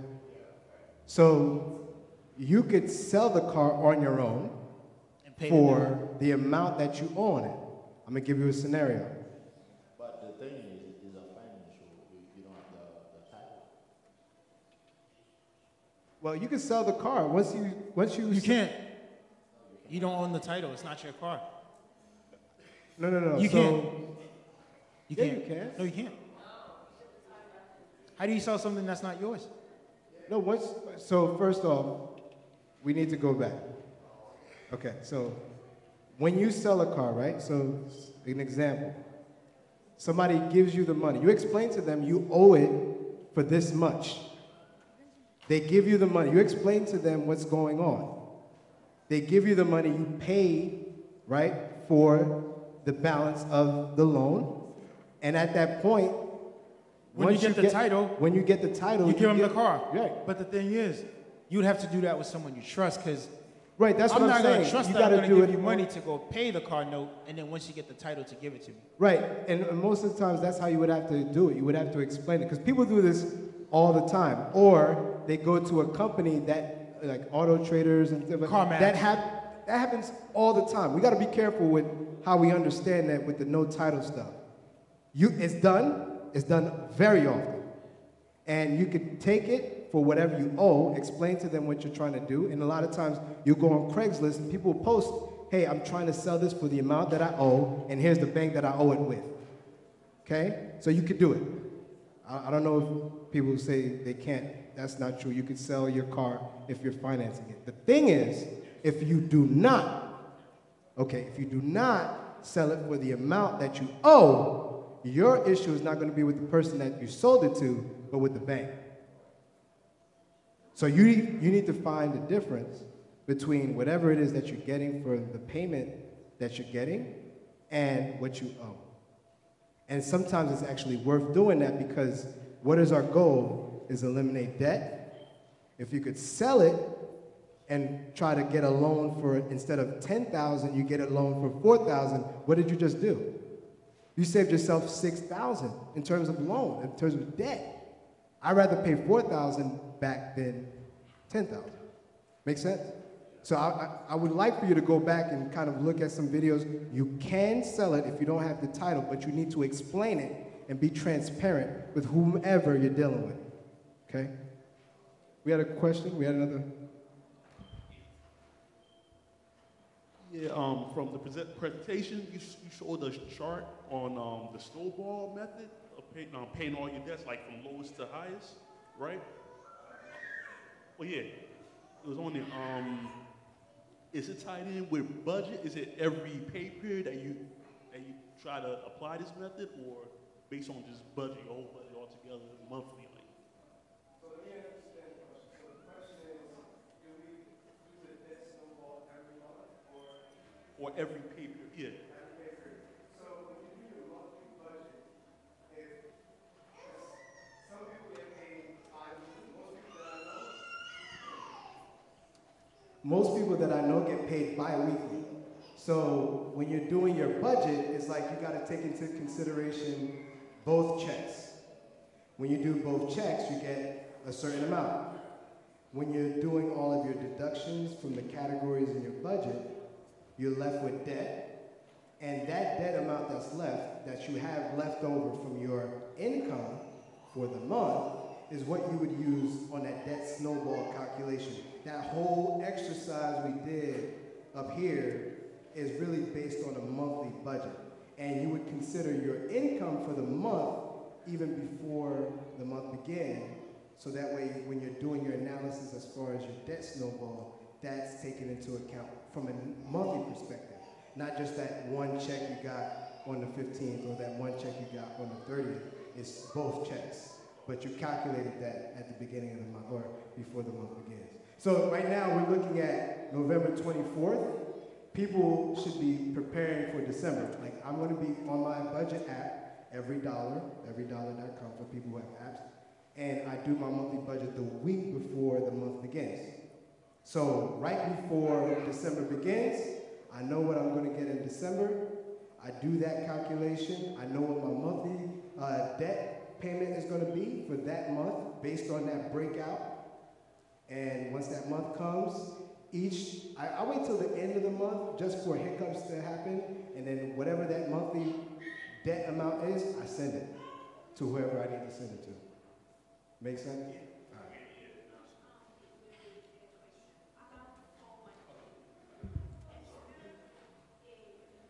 Oh, I'm happy you said 401k. I'm happy you said 401k. How, est-ce que tu poses un statement by week, and then how often Yeah. statement. Et si que vous gagnez,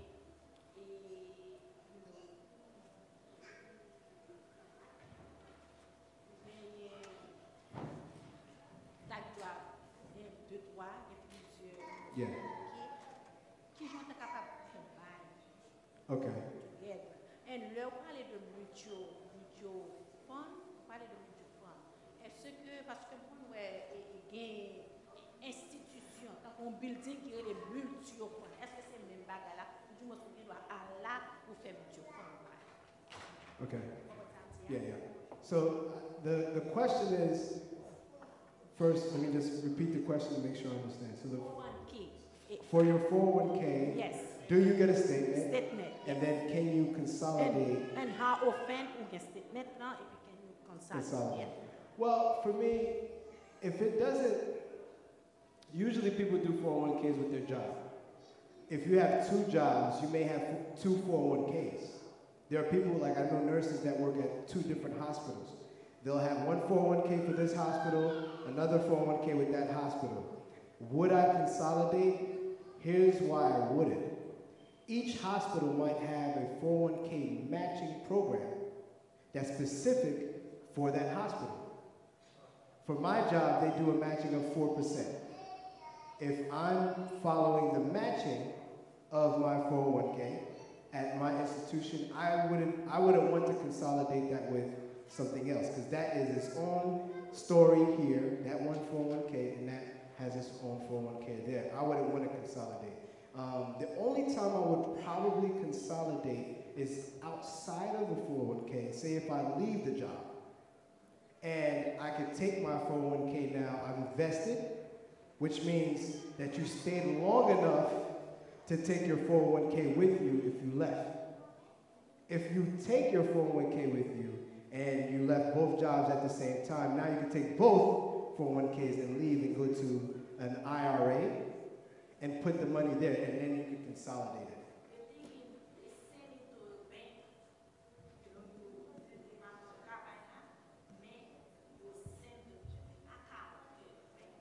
Oh yeah, that happened to me.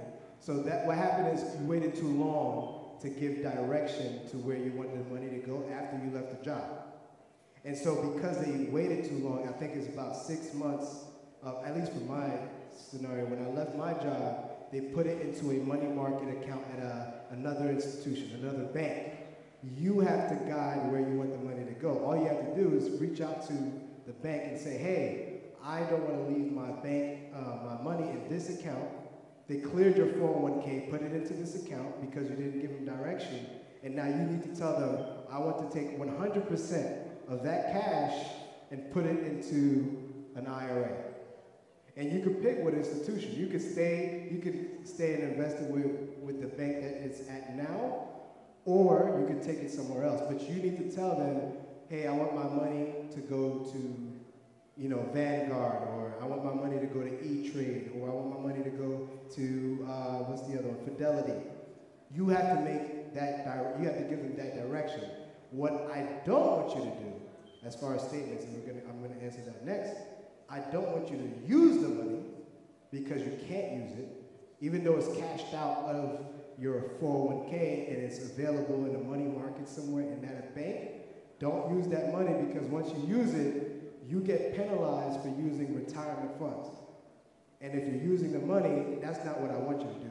You need to direct it where to go so it can roll over into some type of retirement account, because it's coming from a retirement account, 401k, usually IRA. But in that scenario, you can consolidate it. Say if you already have a 401k with your other job, say you remember that 2 job, you can take that money and say, hey, I want to put that into the 401k, but you have to guide it. You have to contact the bank and say, hey, I have another 401k, I'm going to put the money into that 401k.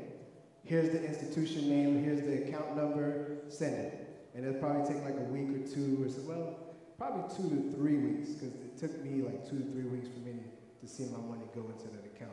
But yes, in that situation, you could take that money and put it wherever it is. You could put it in that 401k, consolidate it, or create an IRA, Roth IRA, right? Because we would have put it, tax it now and then transfer all that stuff later. So that's a big one. And while I'm on the Roth, does everybody know what a Roth account is? So Roth 401k, Roth IRAs is pretty much where they tax you today for a retirement contribution.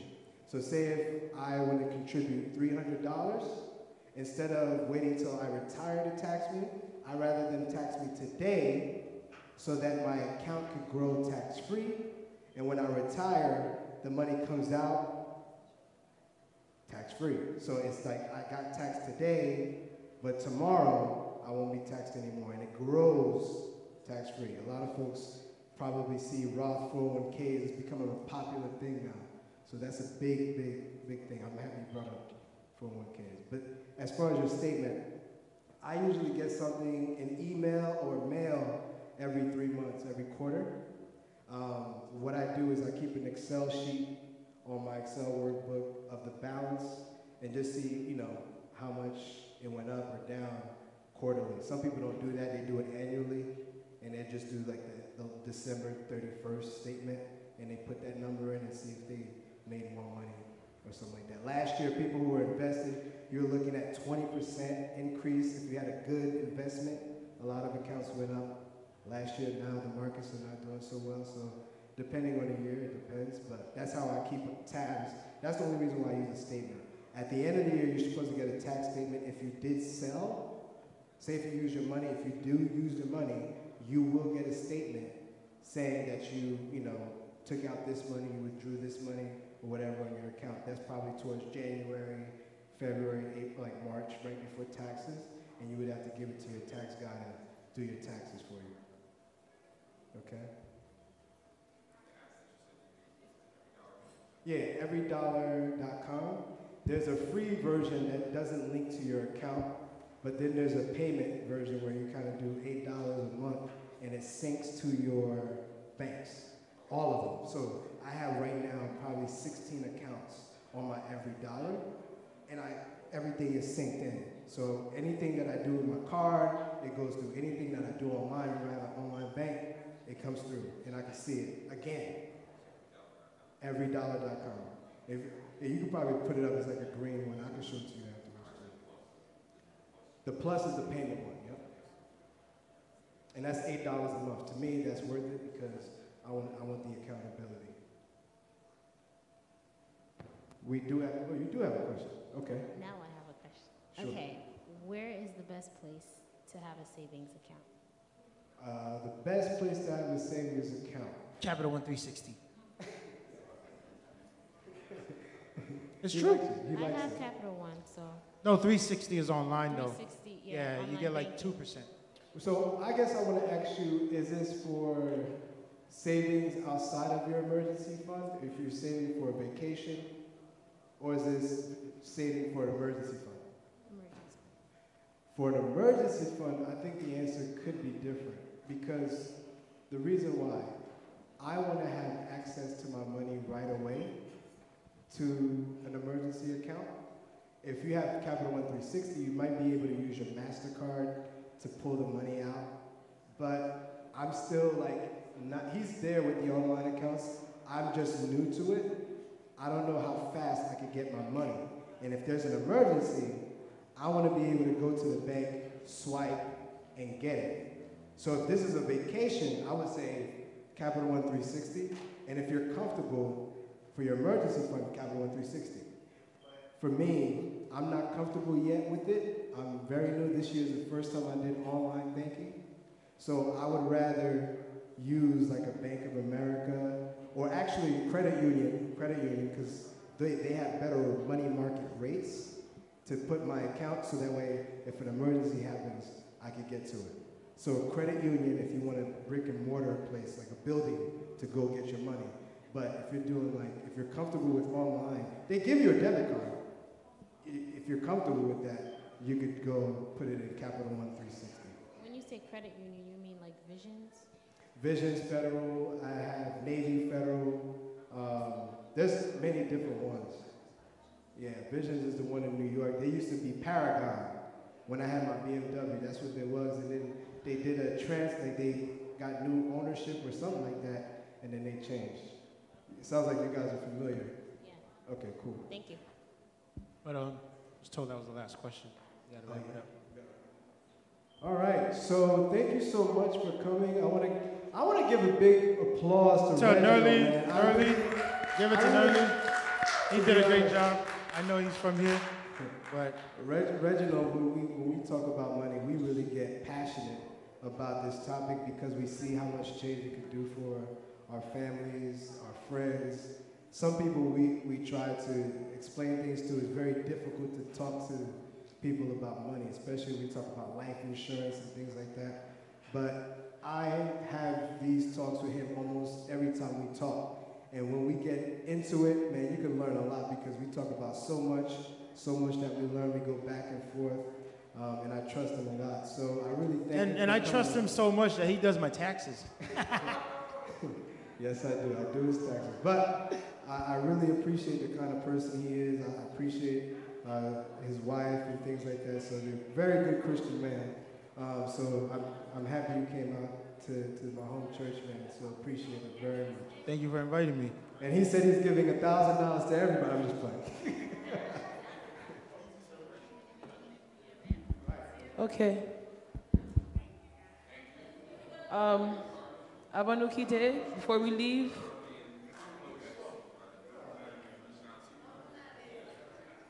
avant nous aller, before we leave, we just want to thank Nerly and Reginald. Let's give them another round of applause.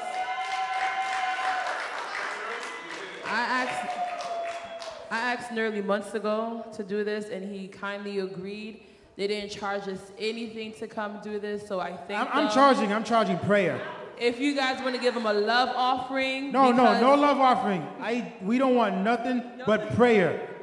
If you guys don't pray for me, it's gonna be bad. So like I said, we don't want anything.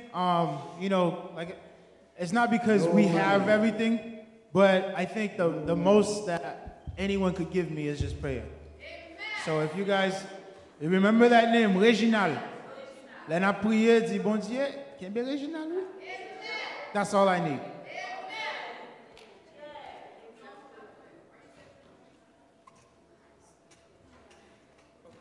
Oui. Tu travailles 6 jours, tu fais tout ton ouvrage, mais le 7e jour est le jour du repos de l'Éternel, ton Dieu. Okay. Listen. Yes, bon, je voulais remercier Réginald et puis remercier petite l'église là. Ça fait me content. You are left, but you come back. You've been raised here. Now you're raising your voice inside this church to teach, which is a blessing for the church. And I hope that our young men will follow a similar path so they can also come back and say something to the church. It will be a very good thing. And Reginald, I also congratulate you on your financial savvy, how you're conducting your life, and congratulations for knocking off your school loan, because I don't know if you had Sally Mae. Sally Mae. Yeah, don't worry. They Sally Mae. They Sally Mae, the worst shock loan of the world. But more so, I want to thank you guys, because I've been thinking about something similar to this for this church.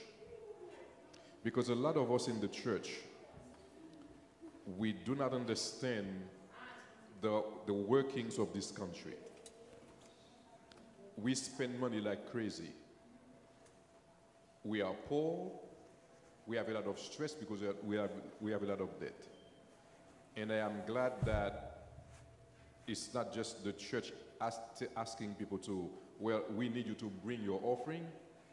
We're offering people a way out so that they can bring more offering, because we tell them this is the way you can do a much better job with your money. And I think the church owes to the people to tell them, for have people to come and teach them how to make money as well.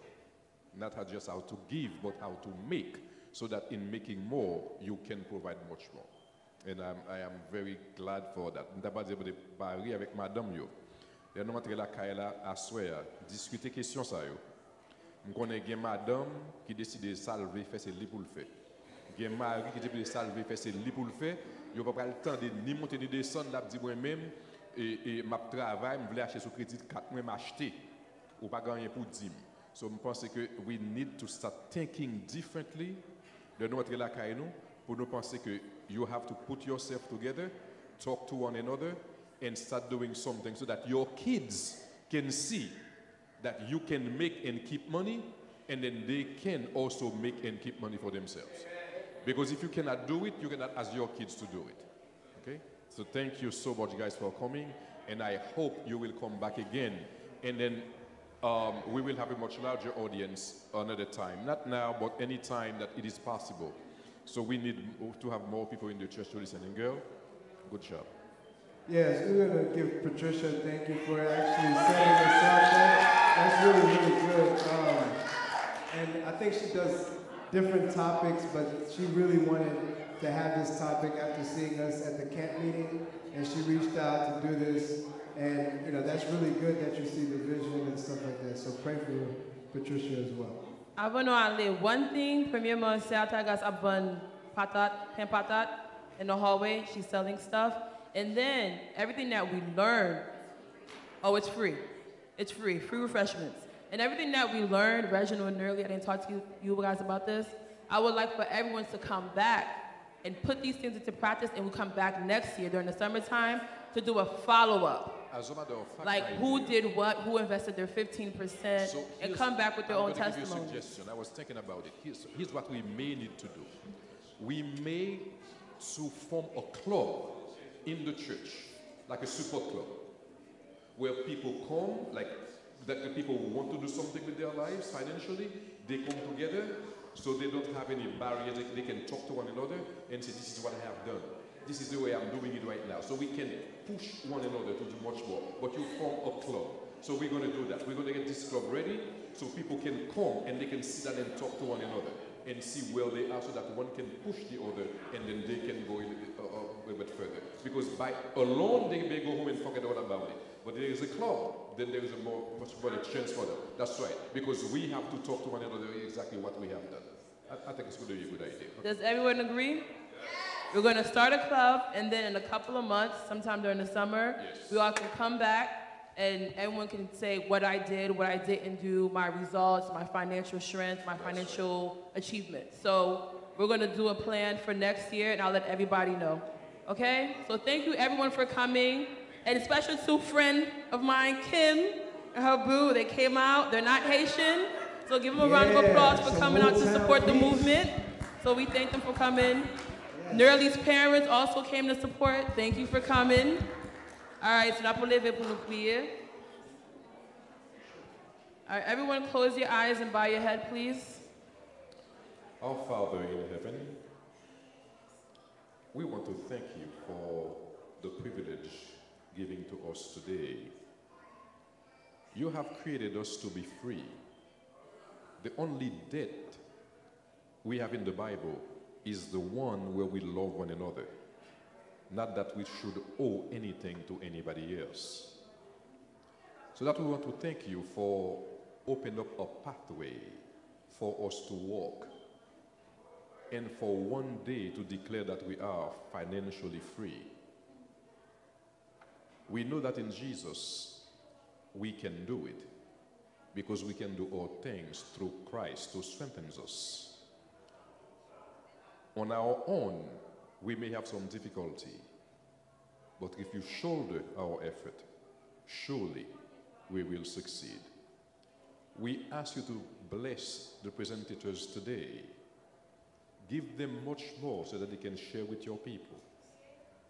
And soon, and very soon, we may be smiling, knowing that we are no longer living with death in our minds every single day. But we also know that beyond financial well-being, our spiritual well-being is also to be taken care of. So as we grow in wisdom and knowledge about how to manage our finances, help us also to manage our spiritual lives, so that when you return, we will have the dividend of eternal life. Bless us, forgive our sins, we pray you in Jesus' name. Amen. Amen. Good night, everybody. Oh, by the way, demain après-midi, moun qui vle à 6 heures,